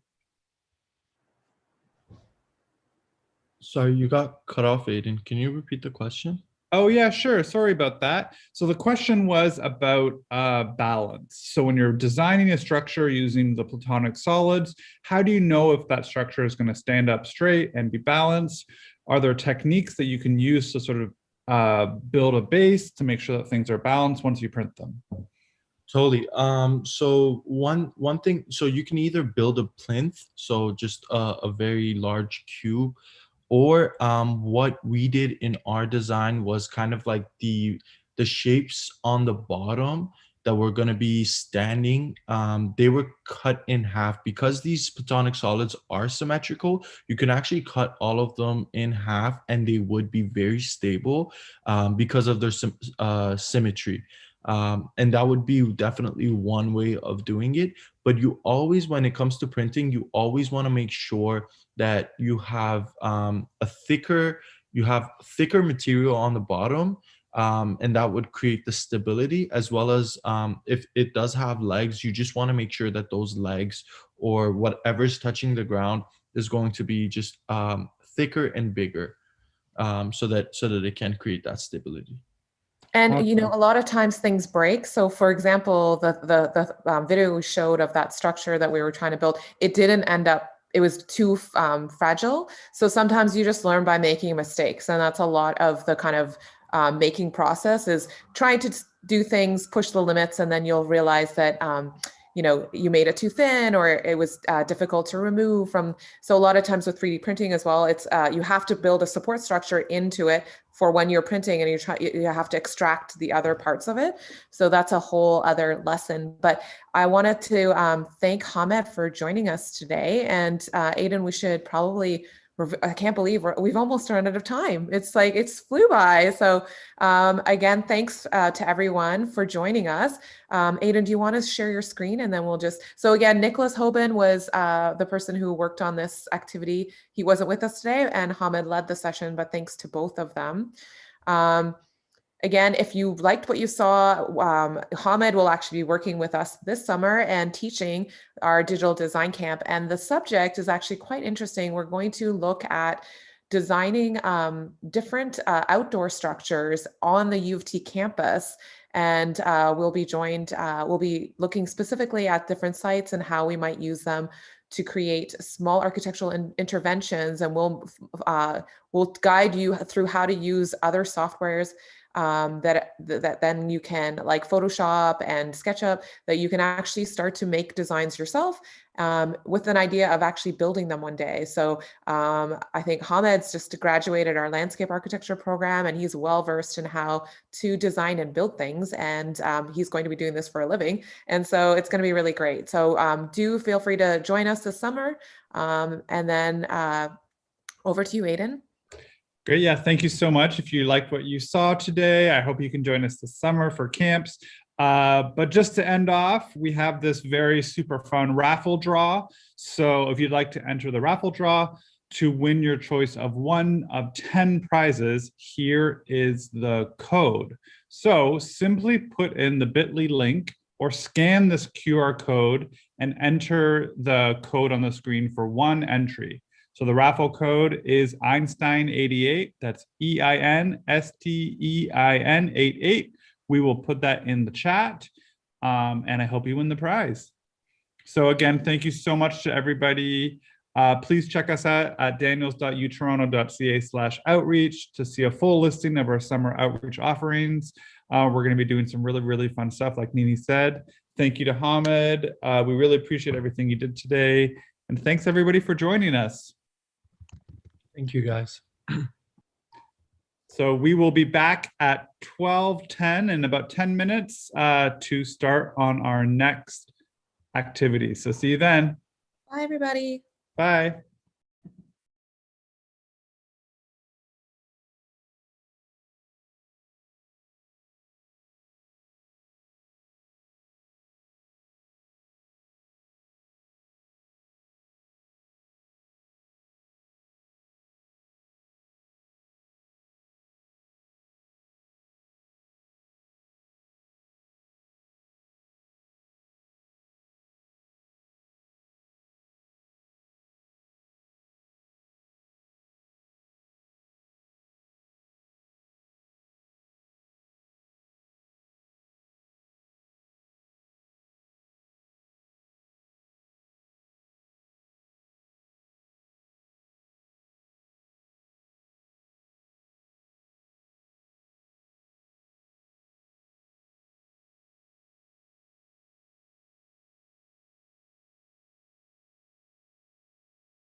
Hi, everyone. We're going to get started in about 2 minutes, so we'll see you in a second.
Okay, welcome back, everybody.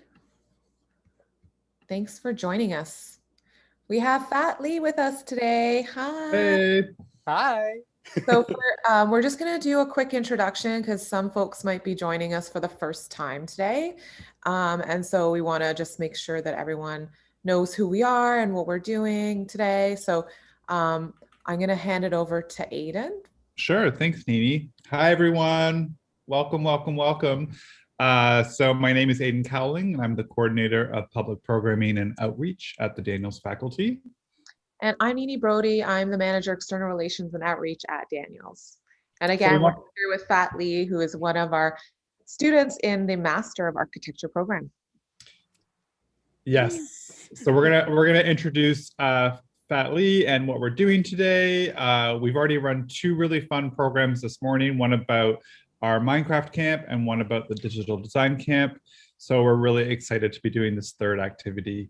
So we want to welcome everybody to the first virtual Science Rendezvous 2021. We are very excited to have you join us for our Daniels Faculty Presents and look forward to seeing some exciting presentations from our special guest today. Science Rendezvous has been bringing you science out of the lab and onto the streets for 14 years, but this is the first time that it's happening virtually.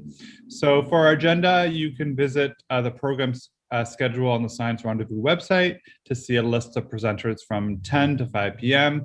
Their website is www.sciencerendezvousuft.ca. You can click on 2021 Festival and Programs for more details. So next, we just want to take a moment to thank our many partners for their support in making Science Rendezvous possible. So check them out. They're on your screen right now. These are very generous partners that help make this day possible. So thanks to them. And I just want to tell you a little bit about us. Again, if this is the first time you're joining us, we are a faculty or a school at the University of Toronto, which is a university which hosts a whole bunch of schools. We have 5 disciplines. We have architecture, of which Fat Lee is one of our students in that discipline. Landscape architecture, which if you joined us right before, Hamid is a student in that program. Urban design, visual studies, which is also art, and forestry. And so we are on session 3 of 4 today. So you'll see that on your screen right now. We started at 10 this morning, we end at 2. And then throughout today, we've shared some activities. We're doing demonstrations because we don't have time for everyone to join us in the activity at the same time. So we will share the videos after the sessions, and we'll include in those the links we are putting into the chat, the links to some of these softwares, and they're all free, so you can try them out on your own time. And then you can share your creations with us as well. And we'll include a hashtag where you can kind of put them on your social and share those with us and others. Awesome. Thanks, Nini. So today we are doing an activity straight from our design boot camp. So participants will learn the fundamental concepts related to structure and green design and develop new relationships between nature and the built environment. So we're going to use a free online web version of Sketchup to design a garden pavilion. So this is super exciting. I'm really excited to hear what we have in store. So I'd like to hand it over to Fat Lee, who is going to lead us today. Also, huge thanks to Jamie Lipson, who is our curriculum developer for the boot camp. So thank you to him, and I'll pass it over to you. Oh man, thank you so much. It's really funny because Jamie and I both grew our hair out, and I'm like, those are 2 old photos. Also, you put me after Minecraft. Like, how am I supposed to come up after that? I don't know. Oh man, I was like watching the Minecraft tutorial, and I was like, you put me after Minecraft. I know, like, Minecraft is a hard thing to follow. I'm never gonna win. Like, it's not gonna work. It's okay. I'm gonna try my best. Nice. Share my screen. Sounds good. Okay. Yes. I'm gonna just make sure. Okay. I think it's going to be a quickie presentation. But awesome. Everyone can see it? Okay, awesome. Hi, my name is Fat. Like we said earlier, today we're going to kind of have like a preview almost of like this like design boot camp. And also try to learn some fundamental concepts related to green design, and then looking at different methods and relationships with nature and architecture. And then also looking at using SketchUp as a tool to kind of design and create these really awesome projects. Oh, that's kind of weird pop up. Okay, so I'm going to just quickly go through kind of what the breakdown is. And so first, we're going to just talk a little bit about green design and architecture, and then also using sketching as a method. Then we're going to talk a little bit about the modeling software, and then finally start the tutorial. And then that will be kind of like the SketchUp tutorial that I'll go through later and then do it live. But oh, is it clicking? Oh man. Okay, so what is green design? And so green design or green architecture is an approach to building that minimizes the harmful effects of construction projects on human health and the environment.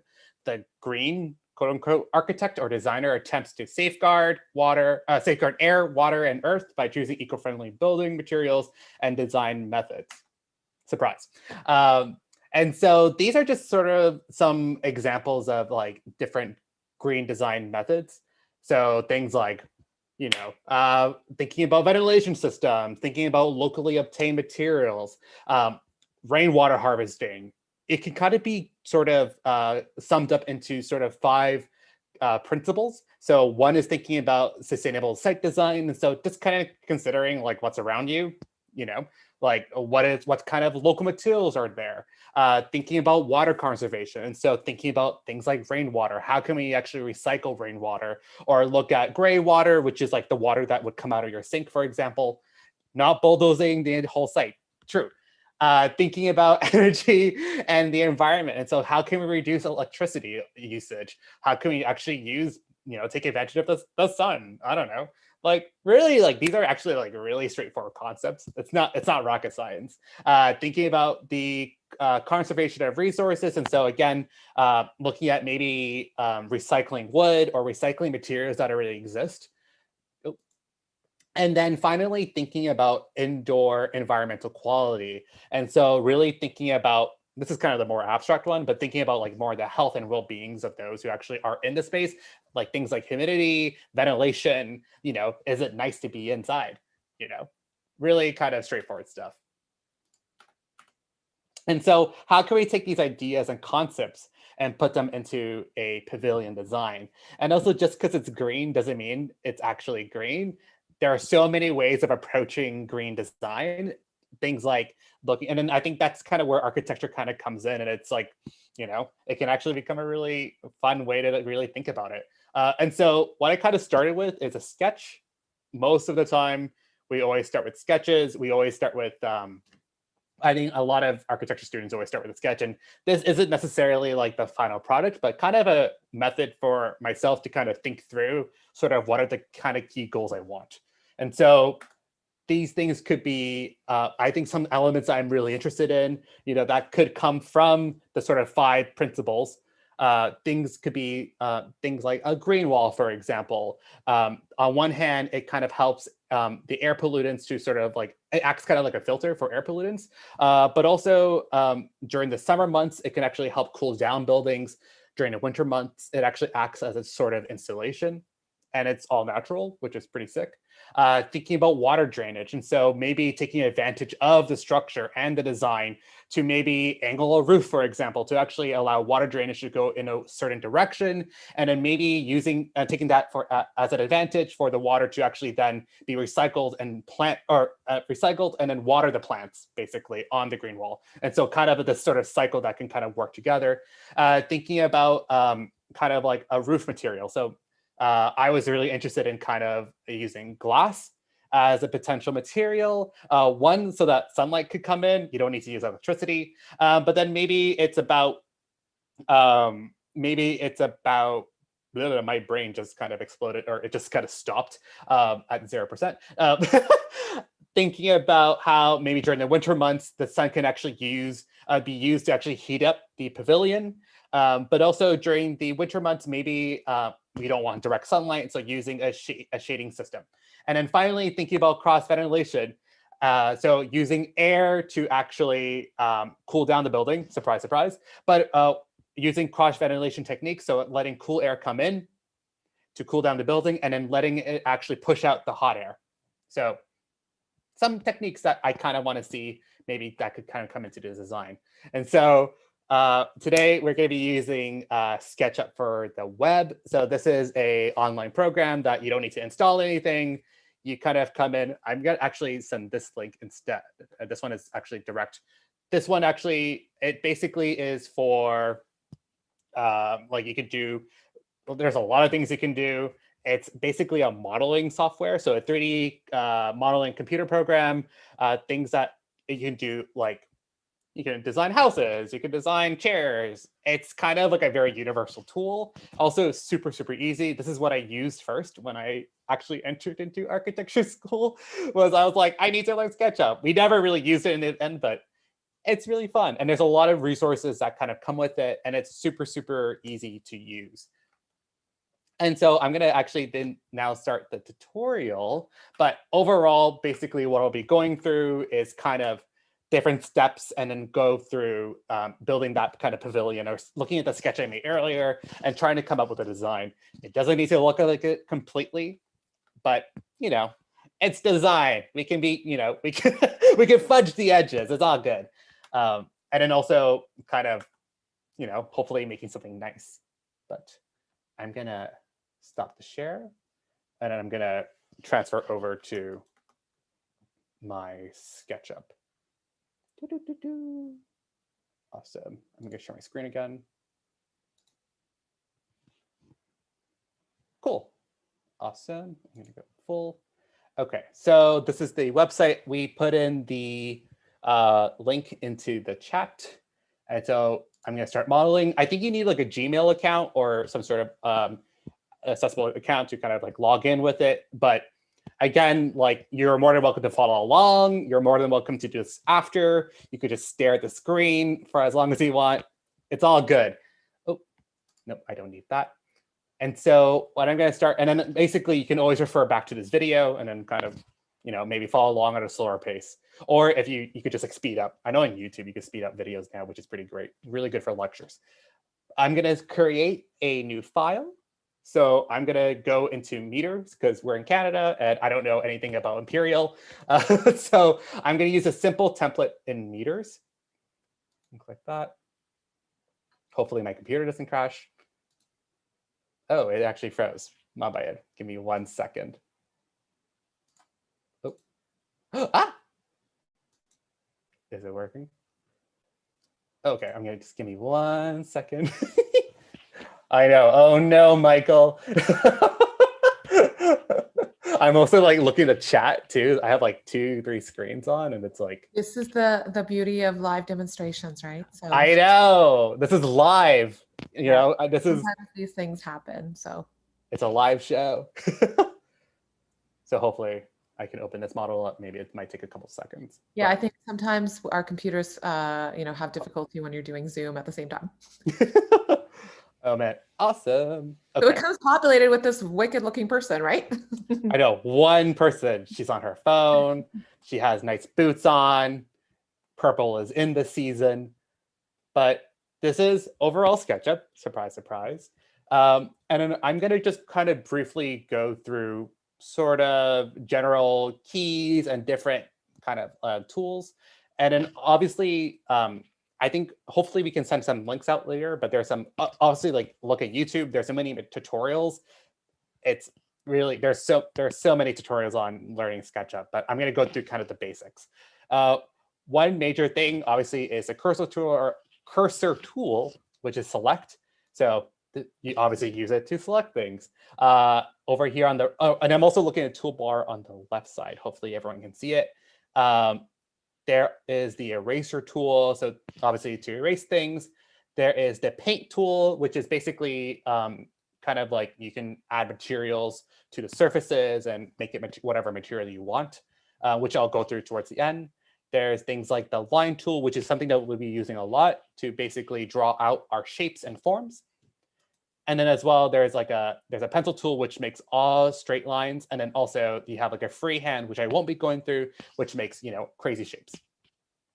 Then there is the arc tool, which is basically to make arches or arcs.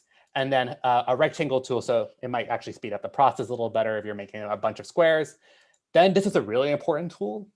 This is the push and pull tool, which basically will allow us to make our surfaces into more like 3D, or it really, Gabriel's like, I'm bored, can we play in Minecraft? Honestly, go for it, man. Do what you like. We have the push and pull tool, which kind of, makes 3D stuff.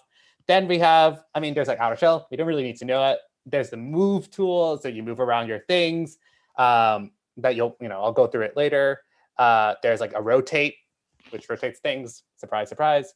And then finally, there is the last one on the bottom, which is the orbit tool, which actually allows you to kind of go around. And so you can click on these things and, you can move in space. But definitely, there's so many things you can do. Okay, so I'm going to start. All right, so what I'm going to do first is I'm going to actually I'm going to use my select tool to actually move our friend over here. What I did was I just kind of held my left key or my left mouse, and then I kind of, picked her. And then I'm going to go to my left tab and then click on move. So that kind of like north, south, west, east kind of direction tool, and then actually click on one of the corners and then just move them around. Then what I'm going to do is I'm going to actually kind of make kind of like a grid or kind of like a base. So kind of, okay, my pavilion's going to be here, and then sort of have it's kind of like a guideline for me personally. And so I'm going to actually go into the rectangle tool and then click on that. And I'm going to start with this one corner, and you're going to see actually like an origin. Something that's really great about SketchUp is that there's a lot of points that you can really refer to, and that will actually kind of help keep everything straight and organized. And so I'm going to click on that. And then you're going to see when I click on my origin or whatever point I want to start, you can kind of make, any shape really. But if you see on the bottom right side where my mouse is right now, you'll see kind of like a dimensions tool. And so this is, if you're really picky like I am, I can kind of put in the numbers, or I could type in the numbers to the exact dimensions I want. And so this is really helpful, especially so that you don't have to like kind of like guesstimate, or you could, but definitely you can move things around. And so I'm going to make this sort of square 5 by 5 meters. And so all I'm going to do is actually just type in 5 and then comma. So one side value is going to be 5, and then the next side value is going to be another 5. Enter. And then now I have my 5 by 5 grid. Then I'm going to now kind of, and then if you remember my sketch, I had kind of like a short wall and a really, really tall wall. And so I'm going to start with the short wall. And then what I'm going to do is use that pencil tool or the line tool. I call it pencil because it looks like a pencil. And I'm going to actually just draw. And so I know that this sort of shorter wall, I'm going to make it 3 meters. And so again, kind of like what we did with the square, I'm going to type in just 3. And you can see in the bottom right, you'll see length is 3. So I'm going to press enter. And now we have kind of like this like kind of one line drawn. And then I don't know if you noticed, but if you look really closely, there is this sort of green line that kind of appears. And then when I move it, it's like black. Basically, what this green line tells me is that I'm going in the green axis. So I'm going straight in one axis. And so this is a really good tool for me to know, because then I know which way I'm going and I'm not just like making a random line in like the middle of nowhere. And so it just kind of helps organize my thoughts a little better. And so I could go. However, I really want to find a way to kind of line it up with this sort of point here. And actually all I'm going to do is kind of like reference that. And so all I did is move my mouse. I didn't click anything, but I know that there's an endpoint here that I kind of want to eventually touch. And then actually, if you see, again, you can see that blue line, which is one of the y-axis. And then that actually kind of helps us figure out where we're going. And so now I know for sure I have like a straight line that's going to connect eventually with that point. And again, I'm just going to now that I have that line, I'm going to just connect. Boom. Now I have a wall, or I have like a surface, really. Then I think now that, because we're in architecture school, flat surfaces don't really work. It's like paper, it would just fall over. And so we want to add thickness to it. And so what I'm going to do to add thickness is to use the push and pull tool. So that kind of square on the square with the arrow pointing on top. I'm going to click that and then click push and pull. And then I'm going to hover that tool over the surface I want to push and pull. And so you can, if you get really close, you can kind of see like a little bit of a hatch that kind of appears when you select it. So I'm going to click. And basically I can make my walls as thick as I want, as thin as I want. Doesn't really matter. And so because I'm picky again, I'm going to actually add in a measurement because I want to. It's going to be 0.1. So again, kind of like all the other measurements, I just type it in. So 0.1 meters. And then I'm going to press enter. And automatically I have a thick wall. And so I'm going to do the same process again, except with a taller wall now. So I'm going to go a little faster. I remember one side I wanted it to be 5 meters because why not? And all I'm going to do is just type in 5. And then try that same trick again where I know I want to go in the green axis because it's going to be, going the direction I want. And then referencing that kind of bottom corner in the guide that we made earlier to sort of know that I want the line to eventually end nearby there. And then just following that blue line, clicking that. And then again, just finishing that up. And then again, push and pull tool. And then just to make a thickness. And I'm going to make that again 0.1. 0.1. Done. Awesome. So now we have 2 walls. Beautiful. Awesome. I love design. I think now I need to find a way to connect it. If you remember my sketch, I had kind of like a slanted roof. Roof that was like, when we were talking about like maybe the sort of water drainage sort of system that can kind of play. Obviously, you can't really do that. I mean, like you can use a rectangle tool maybe, but not really. But it's actually really easy. All I have to do is just connect the points again.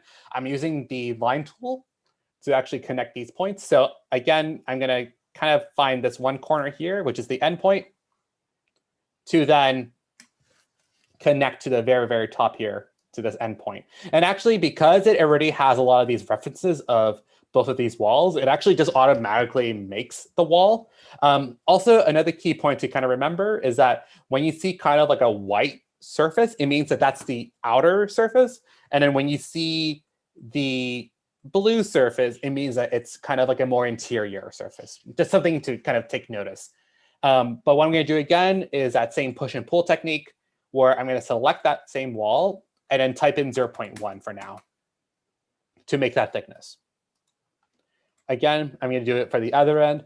But here's a weird thing. This might happen. You just got to be flexible with SketchUp sometimes. I know I'm going to do the same thing because I want to close the box really. But when I click it, you're going to notice that it automatically actually just covers it. Basically, SketchUp is like thinking that they know everything, and they're like, "Oh yeah, you clearly just want to cover this box up." No, I didn't. I didn't ask for that. And that's okay. And so what I'm just going to do is really like, it happens, like whatever. I'm just going to actually select that top surface for now and delete it. And so I select it with my select tool, and I'm just going to press delete on my keyboard. Delete. And then I have, you can kind of see that same surface that I made first, and it hasn't been thickened yet. And so that's kind of why it was really important to remember that. Just because like it's covered doesn't mean that it's a solid. Oh, also, one more tip that I just realized I didn't say. A way to sort of orbit around the model is I'm using my mouse. If you it's like the scroll wheel. If you just hold it down and then kind of move your mouse around, you're able to orbit around the model without having to kind of constantly go back and forth. Just a little tip. But yeah. And so again, now that I have that surface, I'm going to just use the push and pull tool and then click on that surface, and again, type in 0.1 as my thickness. Awesome. And so now I have 4 walls. Now, if you sort of remember my sketch again, I had 2 openings on the side for cross ventilation. I want the air to kind of eventually flow through, but obviously there's no air that flows through right now because the walls are solid. And so I'm going to kind of make 2 window openings. Now, what is really great about the line tool is that I can use the line tool to also kind of like act as a reference. So it doesn't have to necessarily make a surface, or it doesn't have to necessarily make something, but I'm using it really as a way to kind of like help kind of guide my design. And so what I'm going to do is I remember, if you kind of remember, or, I feel like I've said it like 5 bajillion times, I was like, the wall thickness is always 0.1 for now in this scenario. And so I want to make sure that no matter what, there's always that same thickness around. So what I'm going to do is actually kind of make these reference points. So I know that this to this right here is 0.1, but if you look at this surface, I'm like, I don't know where 0.1 is. And so I'm just going to kind of take advantage of that and then sort of draw a line down, which will kind of help me remember. And then if you notice, like I'll do it on this side actually. If you notice something is that when you see that red line again, it kind of tells you that you're going in a straight direction. If it's like a black line, it means that it's kind of like a free form really, but it's really key to kind of remember those kind of edges. And then you'll see on edge. And then the green is kind of always the endpoints, the green circle. And what I'm going to just do is kind of bring that line down to kind of help me remember that those thicknesses are 0.1. And I really want to find a way to kind of, I'm going to roughly do this, ignore it, don't follow this, but I know that I want to have like kind of a window like this, sort of like something that kind of punches out there. I'm going to Control Z, so I ignore it. And so I know that for sure I want something there. I know that door heights are about 2 meters. And so I'm going to make sure that no matter what, my window doesn't actually kind of go beyond the 2 meters so that it doesn't, block the doors or whatever. And so what I'm going to actually do here is just kind of type in 2, enter. And now I know that there is a sort of like, this line will kind of help me realize that this is like a 2 meter height. And so when I make the window, I want to make sure that I don't go beyond that same line. And again, using this as a reference point. And so I know I want to have a line across. And so what I can do is actually kind of hold my pencil towards that kind of end of the 2 meters. And then what's really great is that if you see that kind of green dot, I'm not too sure if Zoom can see it, but that kind of green dotted line will help me reference better like the actual, it's kind of like a guide to make sure that I know I'm working in the straight edge. But I'm going to click that edge. And I now know that this will not go beyond the 2 meters. And again, I'm using this as a guide, but this is going to be kind of the start of my window, basically. I could now actually just delete that guide. So I'm going to use my select tool to click on that same line that I made as the 2 meters. And I'm just going to delete it. Then I remember I'm going to, obviously I need to make the window, surprise. And so again, what I'm going to do is pick a random edge and then go down, but I'm going to type in 0.1 because I know that's like kind of the main thicknesses I'm working with generally. And then do the exact same thing. And so find a way to make an edge or kind of like make kind of the closure. And so I'm going to just pull the line across. And then, yeah, I'm going to delete this line because I don't need it anymore. And I now know that this is going to be kind of like generally where the window is. What I'm going to do is actually use the push and pull tool to actually remove the window. This works sometimes. It might not, but you might just have to delete some stuff. I'm going to now select that surface. So this is kind of what I want it removed. Obviously, if you go too far, it's going to just like inverse. But I know that I kind of want to remove it. And then I'm going to bring it to that edge. So that's the edge of the other wall. I'm going to click it. And you can see on this side, it's gone. But for some reason, this happens sometimes where this side it's not gone. And what I'm going to do is actually just select that surface and then delete. And now I have like a window. And this will be kind of like my opening, basically, to allow for that kind of like, this is kind of like where the start of the air kind of like enters in. And eventually I want to bring it out here. And so I'm going to do the exact same process again, if you can remember. And then maybe what I'm going to do for now is I'm going to reference this kind of point here. I'm going to reference this endpoint, which is the 3 meters, if anyone remembers. I'm going to just reference that so I know I don't really want to go beyond that. But this is for me just kind of like, it's to help me kind of know where I am. And again, I'm just going to make a couple of guides, follow that kind of green line to know that I'm going straight. Click on that. And then I have this sort of reference.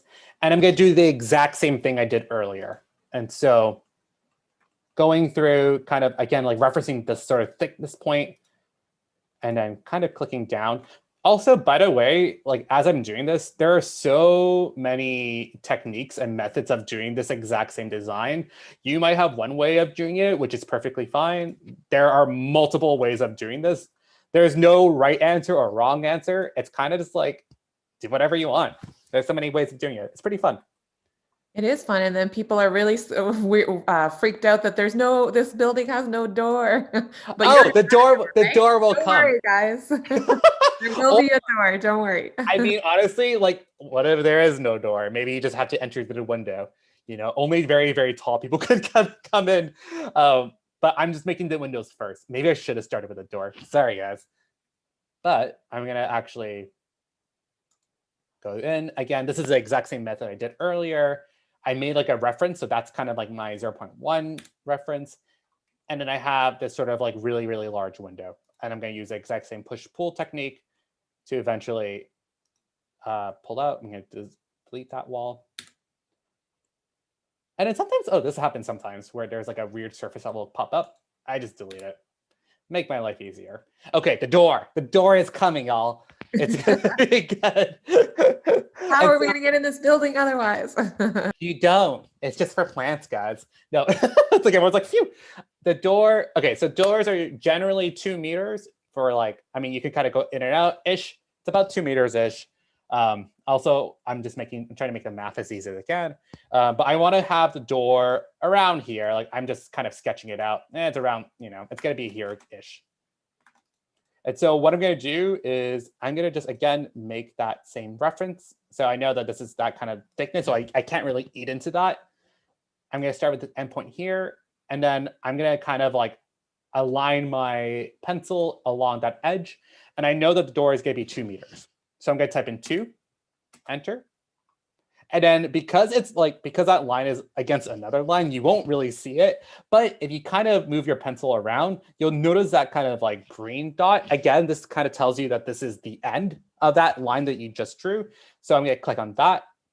And I'm going to try to find that reference point again. And I'm going to make this door, it could be really any size, but I'm going to make this opening, I'm going to make it 2 meters again. It's going to be a square. Because why not? So I'm going to type in 2, enter.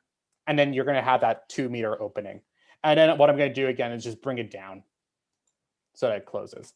And again, the exact same technique to kind of punch it out.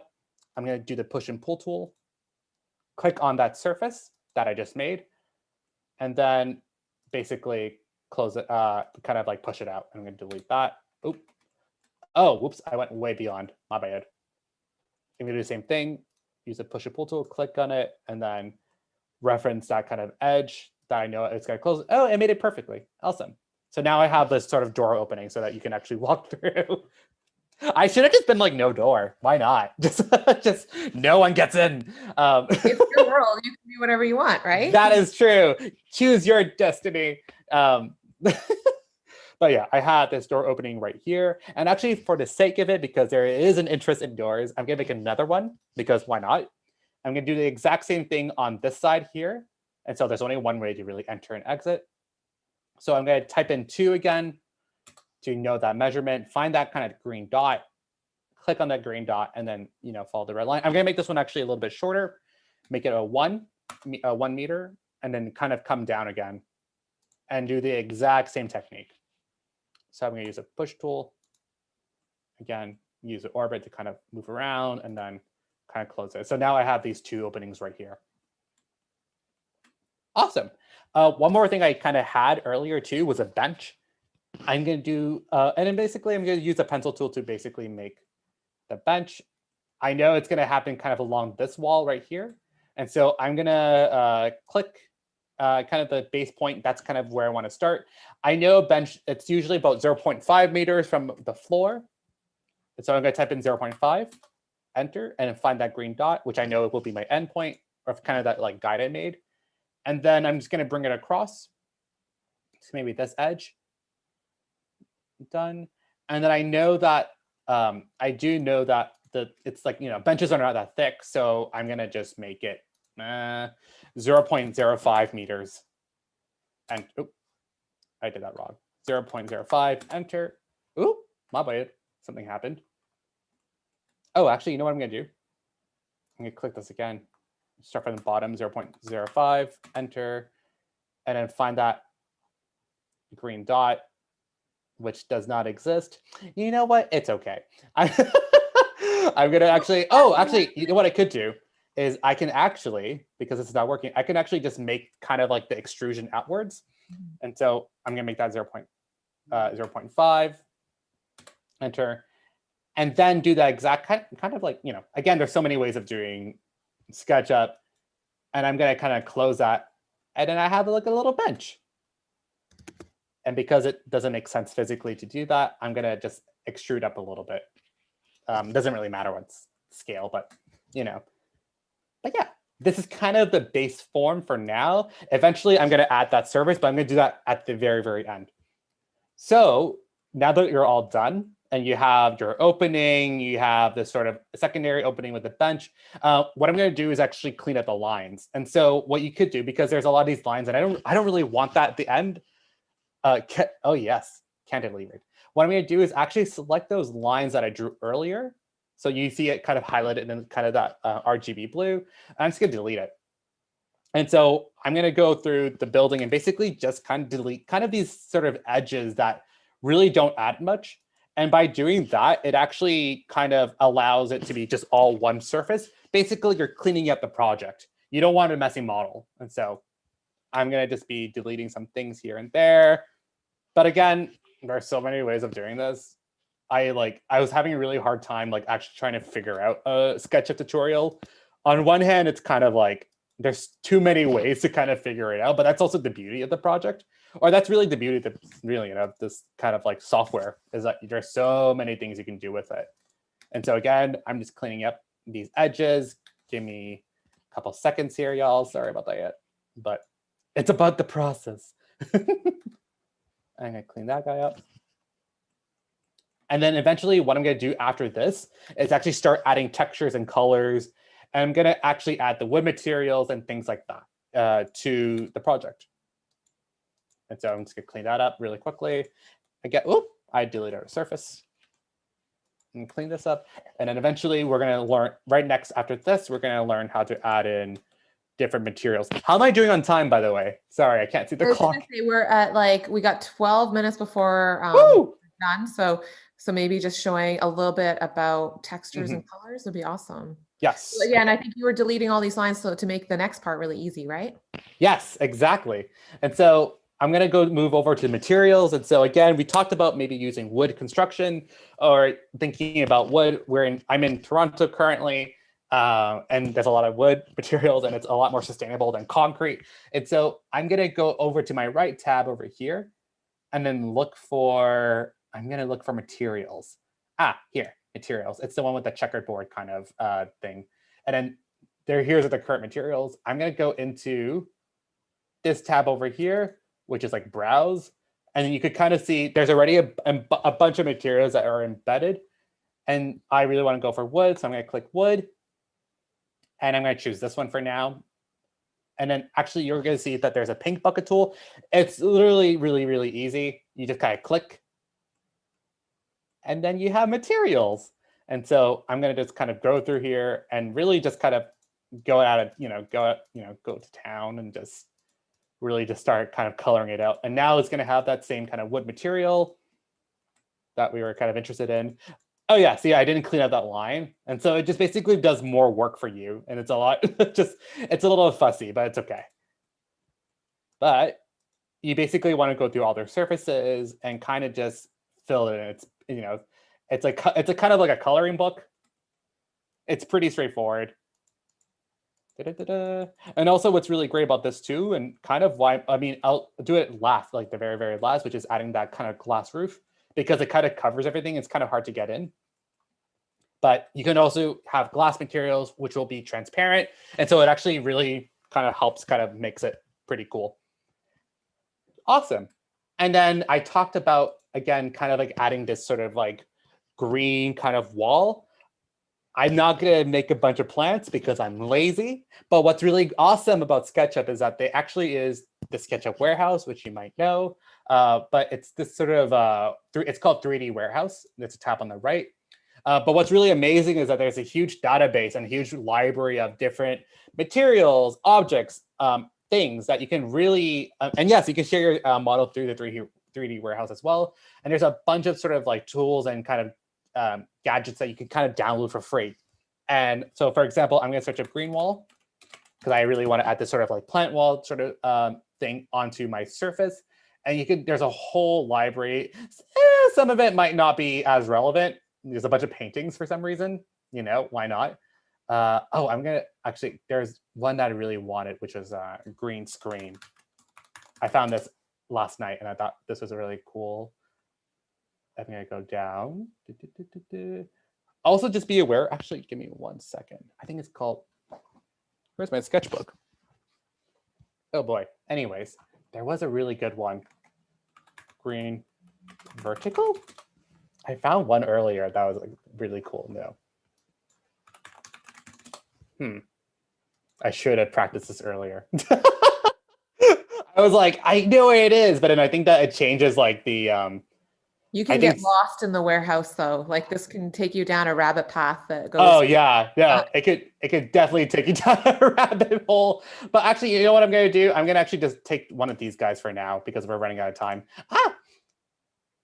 But here's an example of a green wall that you could download, for example, and then eventually it's going to pop up. Ta-da! Here you go. So here's like this modular kind of unit that you can add around.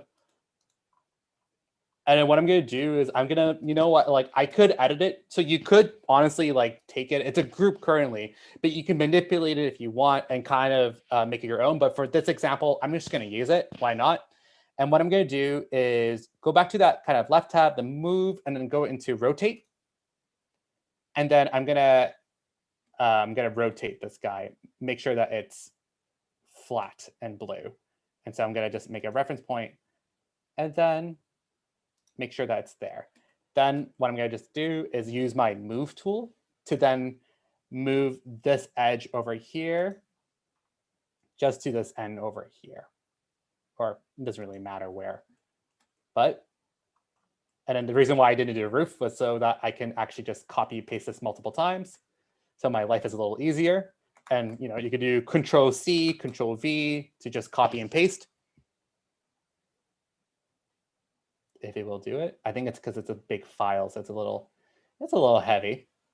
But again, I'm just going to move this around and then kind of align it. And again, you can do this multiple times, etc. But yeah, I mean, there's like, honestly, there's too many ways of SketchUp as a tool to kind of like go through. But what's really awesome about it is that you can kind of use it. It's a really great way to kind of like design and to kind of like 3D model out your like ideas and interests. I think honestly, using things like the Thinkerbot and also kind of Minecraft that we looked at earlier, they're all really amazing tools to use to eventually kind of, to kind of do these designs and to test out your ideas. But I'm going to just do one last thing really quickly. I'm going to just quickly add in that. I'm going to just quickly add in that kind of glass surface that we talked about. I don't know. Oh, it automatically does it. And I'm going to again go back to that same kind of materials box and then look at glass. I'm going to choose this gray one and then paint it. And then ta-da! It has a little bit of a roof. But I don't want to take up too much time. That's awesome. So you got a shout out in the chat. So yes, we think Fat's awesome too. He's he's very enthusiastic and he will be one of our teachers this summer. So super excited. So yes, the boot camp is for high school students, but we do have the digital design camp, which is from grades for 12-year-olds and up.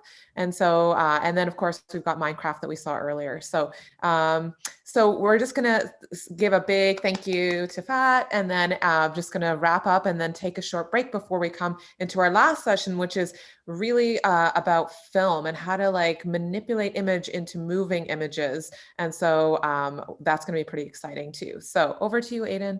Yeah, thanks so much, Fat. That was like so cool and probably the fastest SketchUp design I've ever seen made. So well done. Thank you. Yeah, so if you liked what you saw, please check us out online at daniels.utoronto.ca/outreach. We're running 4 awesome summer outreach camps this summer. So check us out online and you can find out more details. Also, there is a raffle, so you can enter the raffle for a choice of 1 to 10 prizes. So you can use the code, the bit.ly code here, or scan the QR code and enter the code on the screen for 1 entry. So the raffle code is Einstein88. That's EINSTEIN88. We're going to put that in the chat. But thanks so much for coming, everyone. This has been really fun. We have one more activity very soon. So like I said, check us out online and we'll see you in just a little bit. Thanks, everyone. Thanks. Bye, everybody.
Welcome, everyone. We'll be getting started in just 2 minutes. We'll see you soon.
Okay, welcome back, everybody, and welcome to Bria and Jay, who are here as well, joining us. So Bria is a student in our school and Jay is an instructor. We're just going to do a quick little introduction because some people may have not been here the whole time. And so if someone's joining us for the first time, we just want to go through our quick introduction. So I'm going to hand it over to Aiden. So over to you, Aiden. Hi, everyone. Hi, Bria. Hi, Jay. Nice to see you. Thanks, everybody, for joining us. This is our last activity for the day. We have something very excited planned for you. So just to introduce myself, my name is Aiden Cowling, and I'm the coordinator of public programming and outreach at the Daniels faculty. And my name is Nini Brody, and again, I'm the Manager External Relations and Outreach at the Daniels faculty, and we are joined by Bria and Jay. Give a wave. So we want to welcome everyone. This is the first virtual Science Rendezvous. So Science Rendezvous has bringing science out of the lab and into the streets for the past 14 years, and this is the first time we're doing it virtually. So thank you so much for joining us. For our agenda, please visit the program schedule on the Science Rendezvous website. The website is www.sciencerendezvousuft.ca. You can click on 2021 Festival and Program for more details of all the amazing booths that are happening throughout the day. Oh, you're muted, I think, Nini. We're just, of course, it's like the thing to say, right? You're on mute. Okay, so you have to put $1 in the jar now. I know, yes. Every time, right? So we just want to give a good recognition here of our many sponsors. So these are the folks that are making this day possible today. So thank you to all of them for making it a wonderful day. I just want to also talk about who we are. So all of us are from a faculty, which is a school at the University of Toronto, which the university is a big school, a post-secondary institution. We have 5 disciplines. So we have architecture, landscape architecture, urban design, which is basically architecture at a city scale, visual studies or art, and forestry. And so we have gone through Minecraft this morning, and we went through some digital design. We learned how to play with Platonic Solids in Tinkercad, and then we just had Fat show us how to use Sketchup to make our own pavilion. And now we're going to really dive into some interesting content from our summer film and architecture boot camp, which is going to really deal with film. So that's pretty exciting. So our activities ran today from 10 a.m., but we are going to share video. So you might not have been able to do everything that we're doing. It's more of a demonstration style today, but we will follow up with an email that gives you all the information you need to follow along at home on your own time at your own pace.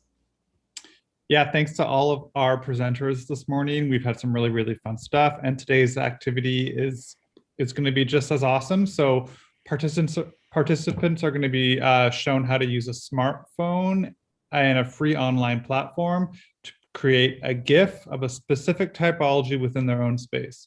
So this is going to help us find new ways of documenting the world around us and that we can share with our community. So with that, I'm just going to do a quick introduction. We've got Jay and Bria here. So I'm going to pass it over to you and you can take us through this awesome activity. All right. Thank you very much, Aiden, and thank you very much, Nini, for the introduction. We are really, really excited about this new camp that we're launching this year on film and architecture. So you're probably asking yourself right now immediately, what do you know about making films?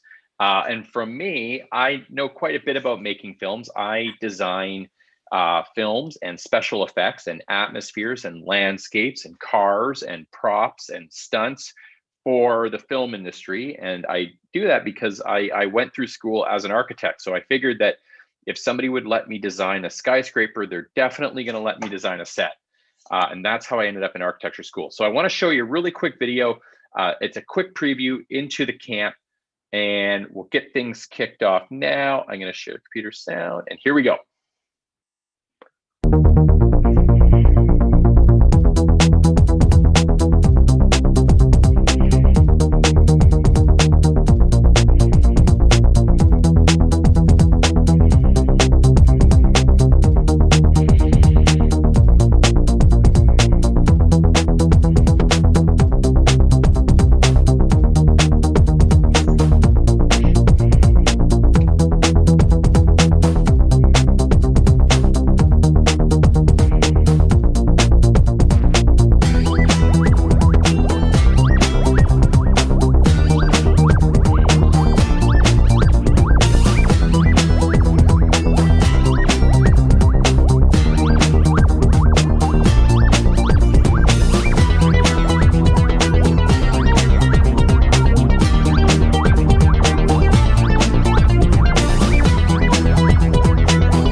All right.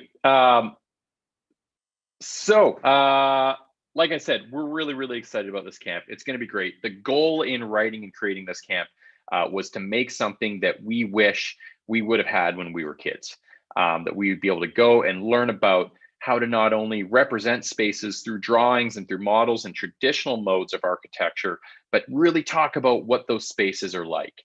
And the way that we're doing that is through new media techniques and old media techniques, combining everything and making one beautiful representation of the spaces all around us. So you can learn more about the camp on the website. You can see some of my work if you go to jpooley.com. I'll chat that link out, and I'm going to turn it over to Bria.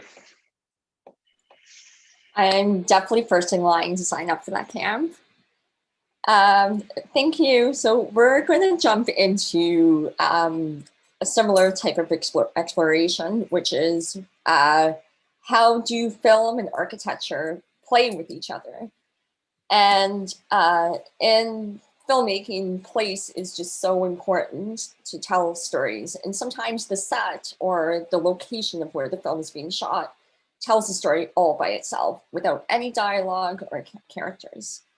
So we're going to take a chance through the medium of a GIF to be able to play with architectural spaces, but like in miniature forms. And one of the ways that we can create a miniature understanding of architecture is through typologies.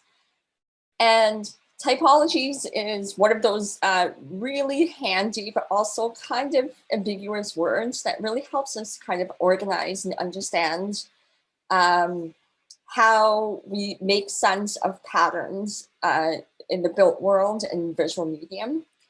So the definition is organizes forms into categories of common formal physical characteristics that identify spaces and buildings. This can change according to scale. So we can zoom out and create a typology of different types of neighborhoods. We can zoom in a little bit more and look at those neighborhoods, and we can see, oh, we have single row houses, we have apartment buildings. That would be considered a typology. And then we can zoom in to the interiors of those spaces and see how they're decorated, maybe post-war style to a more modern condo furnishing. That's also a typology. Another way I like to think about it is if you were to create a visual library that was all pictures, no titles, no captions, how would you come up with your own Dewey Decimal System to organize these different elements? So we've got a few here for you to look at. And with this demonstration, this exercise, with your smartphone, maybe look around your house, look around your neighborhood, look around the space that you're in, and take a look to see if you can see some of these elements. So the first one here is light and dark. So where is light coming from? Where are there dark spaces? We have threshold. Threshold is an entryway, a portal, a transition space between where you go from one room to another, one space to another. Solids, voids, this is also volumes and gaps. They could be the same object. They could be relationships between objects. Boundaries, there's the idea of separation of territories, but we can understand territory very much like a metaphor or physical. So metaphorical territory could be, this is the space where I read and everything around it's all for reading. And that this is the space for all eating, and the things around there help determine that this is eating space. Or more physical, like fences and lines. Vertical and horizontal, these are geometric forms that become adjacent, parallel, crisscross, and they create all sort of interesting, playful combinations. We have duality, so here hot and cold coffee, same beverage, but they're almost like different ends of the spectrum. A very typical duality is science and religion, or good versus evil.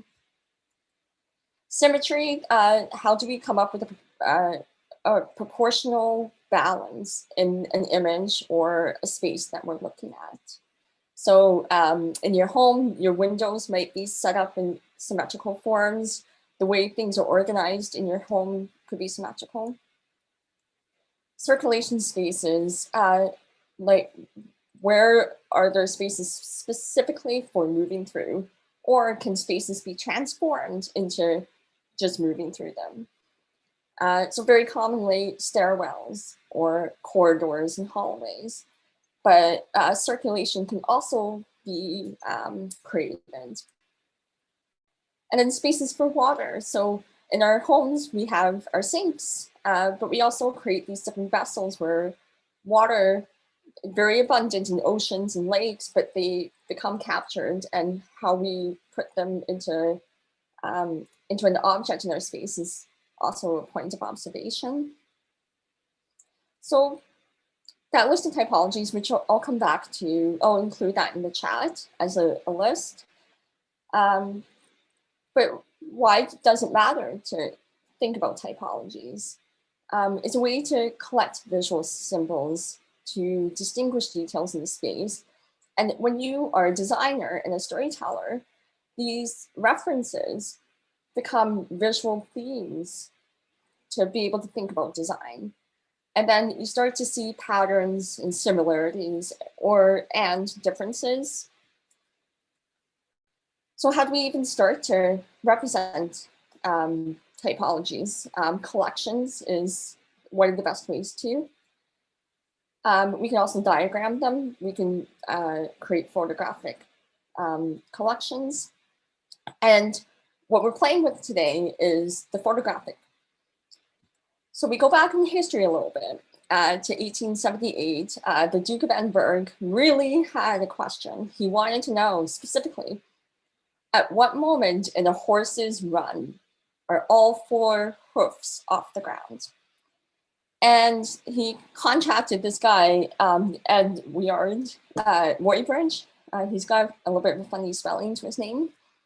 And he was practicing with photography at the time, set up, I think, maybe 27 cameras and caught this racehorse. And what we see here is a bit of a lag on this one, is those single images then created a brand new image, which is to see the muscles, the position, the posture of the horse and its gait, and then created motion. So from photographs, we have this beautiful phenomenon, and that's what we're going to do with GIFs. This also was a really great discovery because a lot of painters kind of misunderstood how horses ran and would paint them with all four legs outstretched when actually, as we saw before, all the hooves were tucked under. So now, like for us to play, this is our chance to make our own GIF based off the typologies. When we use GIFs to talk about architecture, we can hone in on some typology and really abstract or change or represent or observe different elements of architecture. And this one's a great example of how a very simple building can become very playful. So a GIF, like, is it an animation? Is it flipbook? Is it film? It kind of is all of the above. What a GIF or GIF is a graphic interchange format. It's a child of Web 1.0. This was a time when the internet was passed through phone lines, very, very slow, like we needed to only write in text.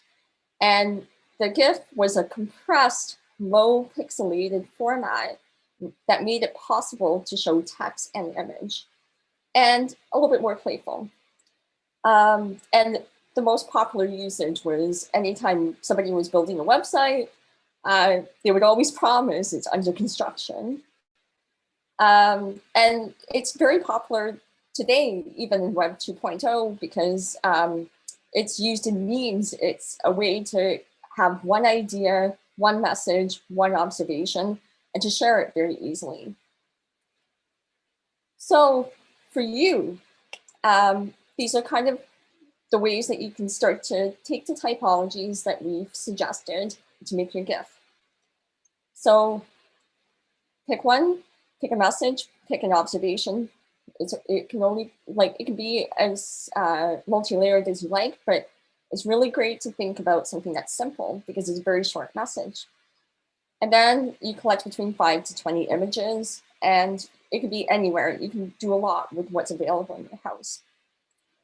So when you create your GIF, like, you want to think about the motion. Does the object move? Does your smartphone camera move? Like, how can you position yourself to create the illusion of motion? With framing, sometimes it's very convincing to try to frame the same object. If you're showing a collection of glasses, let's say, if you can frame them in very similar ways, it can help the GIF appear a little bit more seamless. With color, it's really effective if you limit colors to like 4 colors, because we're seeing this for such a brief time that we might be able to see it very quickly. Focus, this is you telling your story and your message. What is the focus that you want? What is the small thing that you want other people to see and share? And that goes along with simplicity. Like, the most effective GIFs are ones that have a very clean, like, one line. It's a one-hit wonder, basically. So I took it upon myself to think about doors, and perhaps what it would be like to pass through doors as though it was the yellow brick road. So I started with 3 images and basically zoomed in until it just became a color palette. So some tips before we can come back to this. Actually, I'm just going to walk through the Giphy website, which is a free platform. Giphy.com, it's very original. You will need to create an account, it's free. And you can start a collection of your own GIFs here. So if you go to the one that says upload your image, but you can only upload one at a time. And then below, I'm going to do a live demonstration afterwards this, but this is kind of the step-by-step process. On this website, the add more images is very small under the image that you've uploaded. But once you click on that, you'll see that you can change the duration of the image that you upload. And then you can start to upload your entire collection of images. Once they're in the under the slideshow settings where you can see the gallery, those images are clickable. You can drag them, rearrange them. So don't be too worried about the order that they're uploaded up in. And you create your GIF, and it creates something like this. So I'm going to hop back to the tips. So one of the ways you can slow down the image is to create duplicates. So if I wanted you to stay on a door for an extra long time, I may have created 3 copies of that image and put them side by side. Pick one movement or motion for best effect. So the motion I chose was to zoom in and to zoom out. Think in loops, connecting the beginning to the end. This helps the experience be a little bit seamless, and make it 5 seconds. And accessibility, when we create as digital creators, we create for the web, it's really important to start to think about other people who experience the internet. There are some people who can't process images that blink or flash too rapidly. So usually a 3-second to 2-second time lapse for the images to change on that slide or on giphy.com is a really good litmus. So I'm going to hop over to the website. Stop sharing and reshare. So you can see on Giphy, Edward Muybridge is very popular on here as well. So once you're on the website, you can see the create button here, and then start creating your own GIFs.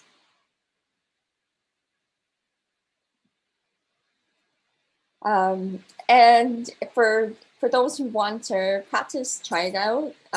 We can stand by to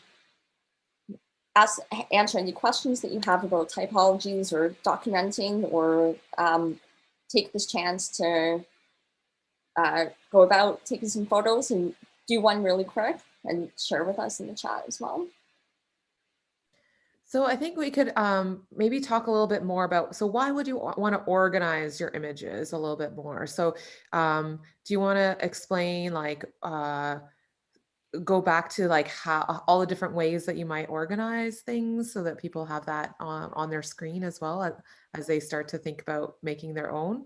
And Jay, did you want to share any kind of experiences that you have and like what you think it makes a successful and is it called GIF or GIF or Giphy, Jiffy? Which is, what's the right way? I never know how to say that one, It's like, what do you say?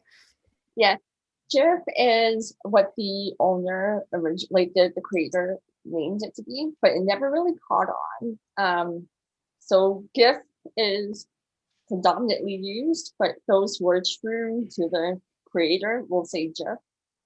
And Giphy.com is just a company that enables the free upload and sharing of GIFs. There are a few others as well. They're not the only one. I found this platform to offer a really easy way to organize. Once you have a bunch of images up, you can click and drag. And you can create other effects on it as well. And there's a bunch of really interesting ways that you can use this. One of them is if you take a smartphone or camera and you keep it in the same place in a room, pointing at a window over the course of, say, a 24-hour period, you could actually capture the way that the light moves through the room and watch that in one video made out of a bunch of photographs. There's all sorts of experiences that in a way are just kind of basic and boring and sort of not very exciting things that we see every day, like walking through doors or going down hallways or going around corners or seeing things that are big masses next to things that are openings, that this allows you to take and capture and review it in a different way. For sure. What I have up on the screen right now is a demo of sort of the images that I've created. I've uploaded them in no particular order. I've uploaded the same 12 images twice. And if I wanted to show the front doors of all the front doors, I can locate the image that I want and drag it, and it will reorder the collection. And there's this is the part too where you can preview your GIF. The way you can restart the preview is to click on the image that you want to start at. And you can see, you can almost count the image as it's going through from a left to right, top to down process. So the way I chose to organize mine was to start with the door and zoom in. And I wanted to change to the brighter yellow. But I was thinking about loops. So I wanted to create the color patch of this orangey door to then meet the color patch of this like mustard yellow door and sort of reverse the sequence. So, and then the next door would come right after and I would zoom in. But the way that you organize it can help make it a seamless experience. If I click on this one here, it can be kind of random. And there's not really an organization or a story that I'm telling. When I start all the way here again, it just kind of hops around. So it appears more. Can you adjust the speed too? And the speed, yeah. So drop it down. Oh, cool. Bria, can you go through kind of the different, because there's lots of different transitions too, right? In these tools where you can try different things? For this platform, it's the transition is the time duration. If you go on the decorate page, which is totally optional, you can add a joke or a caption. And choose different fonts that help convey the personality that you would like to share. You can change the sort of because stay on default. I can change the color of the text. Very similar to a lot of social media right now, you can add stickers. For some reason, it doesn't want to upload. Filters are a feature as well. So I can make mine look very 1990s with the VHS. I can also annotate the GIF if I wanted to create a character to be a little bit more like stop motion animation. But as we can start to see is you might want to use some of these effects with care and with being selective, because it can be very easy to overlayer the message. And sometimes a really good GIF just comes from the clean image and the image is telling a story in sequence. So let's start over. Yep. And another interesting thing you can do is you could show you actually walking through a doorway. So if you start in front of a doorway, take a photograph, and then take a foot forward, take another photograph, and then another step forward, you can actually see that transition of movement all the way through it and start to create more motion inside of your GIF film. Yeah, exactly. I could also move the door and show the door opening gradually with objects appearing behind or in front of it. I have a question. I'm just thinking about the Edward Muybridge horse running, and it looks like it's like on a loop, and it looks like it's continuously running. If I want to have my GIF feel like it's a continuous thing, does my first image have to be the same as my last image? No, it doesn't, because what they'll do is it'll create duplicates and it'll make that image longer. If we go to the slideshow, just look at that chart. We can take a look.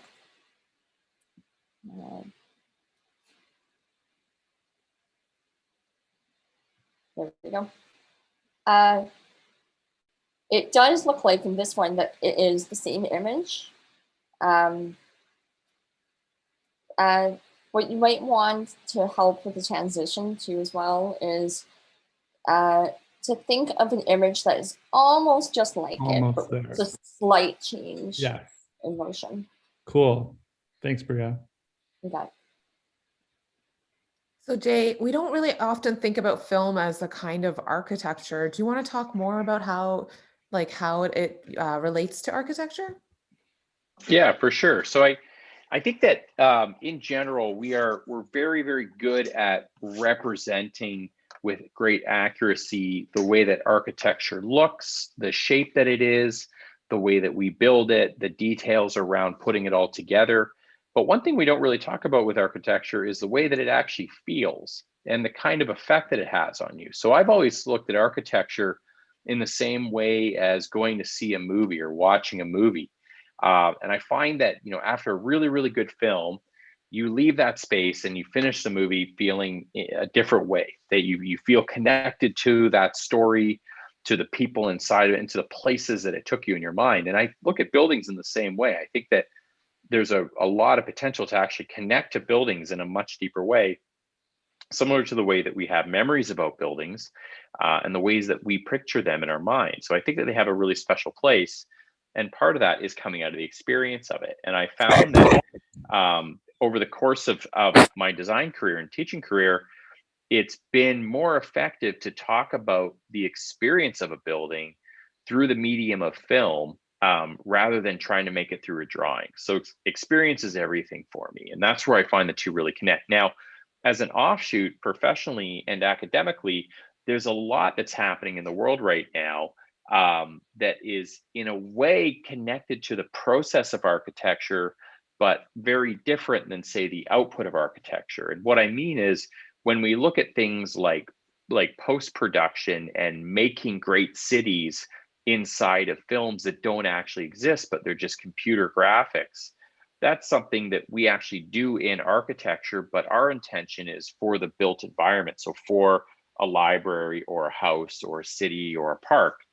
But in film and television, I work with people all the time that basically draw the same way that we do as architects, but they end up using it in a very different fashion. Another really good example of this is if you say like video games, people who design video games have a lot of experience in the types of things that we do as architects. And something that I'm really excited about is the person who is going to be teaching this course, Nico Delic, actually just finished his graduate thesis in architecture, making the architecture of a video game. So there's going to be a lot of techniques. One of them is using the twin motion render engine, which creates some of the images that you saw in the preview video that I showed. So showing how immersive these environments can be and how you can actually move and tour through them, and trying to really dig in deeply to telling people about the experience of architecture and rendering it ourselves. So the question, if I go to architecture school or if I take this camp, does it mean that I want to be an architect? Absolutely not. I didn't want to be an architect when I went to architecture school. I wanted to make sets for theaters.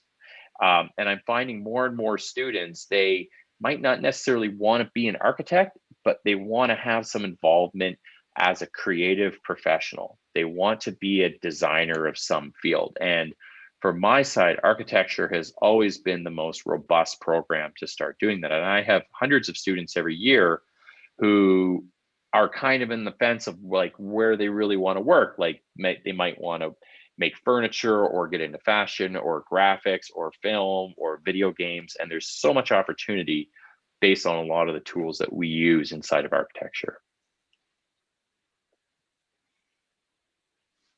Awesome. That's really cool. I didn't know that the instructor this summer has actually got that video game background. That's really cool. Yeah. So if you have any questions, you can throw them in the chat or in the Q&A. Aidan, do you have any thoughts or questions that you might want to start us off with? Yeah, I guess, that video that you showed of the camp coming up is so exciting. It makes me really... Again? Yeah, I would love to see it for sure. again. Yeah. I think yeah, definitely. Here, let me cue it up. That'd be great. Thank you.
Gives me chills every time. It's so fun. So exciting. I love it.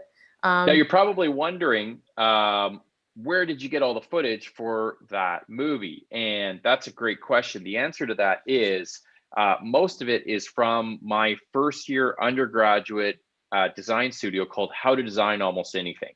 So if that looks interesting to you, that's what we teach in architecture. That's the first year design studio. It comes from the first project, which is called Films About Architecture. And the object of that project is to go out and make a film about the experience of a building, of a neighborhood, of a park, something that we design as architects, and try to capture that experience in a 1-minute short film. We've been doing that project for almost 10 years now. So I have this incredible database of all of these wonderful films. And a lot of it was, we thought, well, this has been such a successful project. So how can we turn this into a summer camp? How can we turn this into something that students would want to really dig into? And in the same way that they get into this project. And truthfully, a lot of it comes through the instruction and the engagement in the project itself. Because on the surface, it's like, okay, well, go make a short film. You've got 1 minute. 1 minute. Students are like, well, that's nothing. And with a GIF, it's like, okay, go make a GIF. You've got 5 seconds. That's it. That's nothing. But there's some great GIFs out there, and I know that some of you can make some of those. So a lot of it is really digging in and thinking about how we see the world and how we can represent it in a new and beautiful way, just like some of your colleagues did in that video. So we've broken down the summer camp into a few different weeks. We have a week on documentation. So thinking about architecture as a documentation or a documentary film about a space, where you take an object that's in that space and you represent it and make it the star of that movie. We have a camp on abstraction. So where you take a space that you know something about, like a park or your backyard or your basement, and you say, okay, now that space exists without gravity. What does that look like now? And how does that change what that space is like, and you make drawings and a movie about that. We have another camp on the idea of storyboarding and representing it as something graphic, like a graphic novel, and working through an alternative space there. And then we also have a camp where you take an existing film, like say Blade Runner, and you go, okay, I really like this downtown scene and what's happening in some of these moments. What does it look like on the parts that we can't see? And how can I design that part of the world for it? So there's a lot of really cool choices, and I think there's going to be a lot of really exciting work that's going to come out of it. I think like a lot of it is also just like the experience of having an idea in your mind. And I think Bria, you could probably speak to this, where, you know, you have this vision or idea in your mind, and then being able to actually learn the tools so that you can show someone else that idea and like actually build the visual content that is what's in your head. And I think that's such an important tool, no matter what area you go into, to have that capability. It's just really freeing, right? So do you want to talk about that a little bit, Bria, and like why you ended up choosing this as a career path even? No, thank you. It's probably one of a lifetime challenge to transport what's in your brain to another person's brain. And words are very effective, but sometimes visuals can say so much more.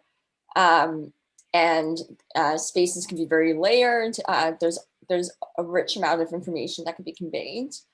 And I find I formerly was a documentary filmmaker. I still direct and produce documentaries, but more as passion projects, but started moving towards architecture because I had an interest in being able to really focus on environments and how environments are being used.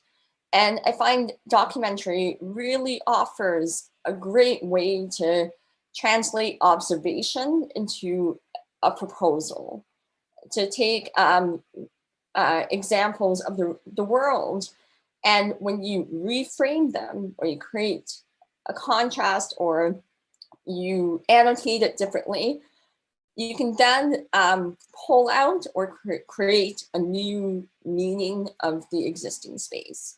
And then from that existing space, you can start to give yourself ideas for the spaces that you want to create.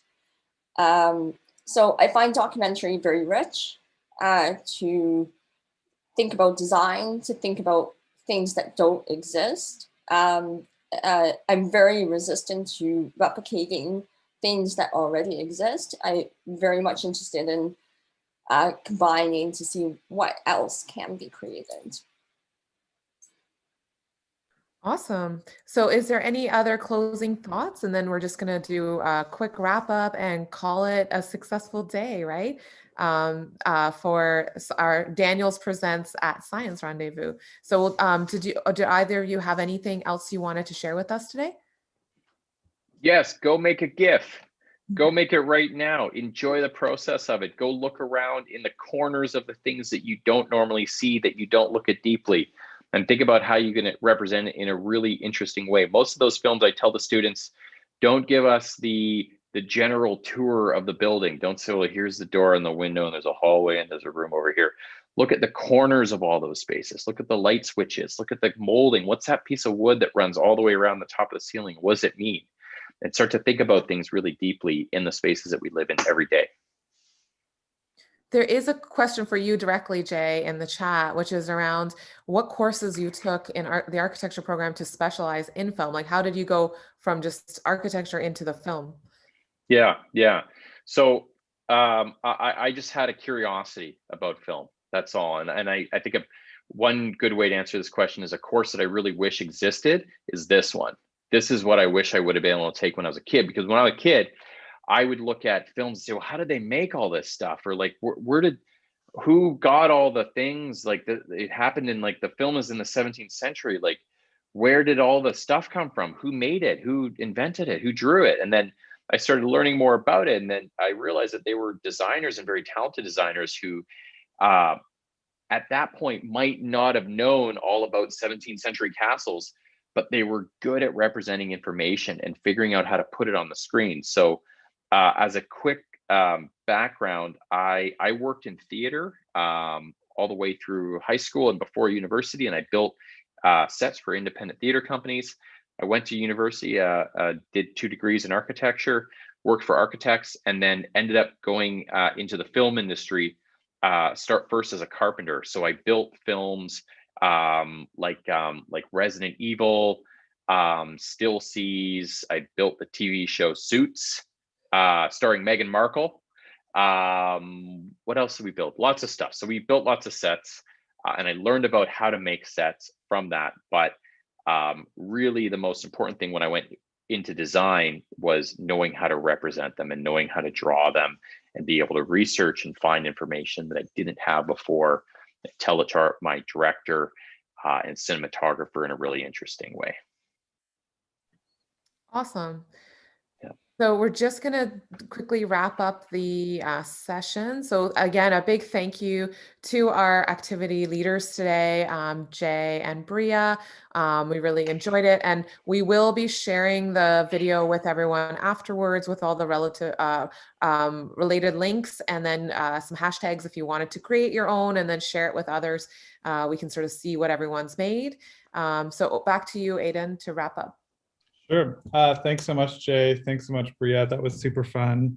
I'm going to make a little GIF later with my puzzle pieces. But yeah, if you want to know a little bit more about the Daniels Architecture and Film Bootcamp, please visit daniels.utoronto.ca/outreach. We are also offering a whole slew of summer camps. So you can visit our website and register for some of our online summer camps. So we hope you had a really great time today. This is our last of our 4 activities. And I know everyone's eager to enter the raffle. So you can use the bit.ly code at the bottom of your screen here, or scan this QR code to enter a chance to win 1 of 10 prizes in the raffle. So enter the code Einstein88, that's EINSTEIN 88, and you could have a chance to win. So thanks so much, everyone, for joining us today. Super fun. And send us your GIFs online. We want to see them. So thanks so much. Thanks, everybody. Thanks, everyone.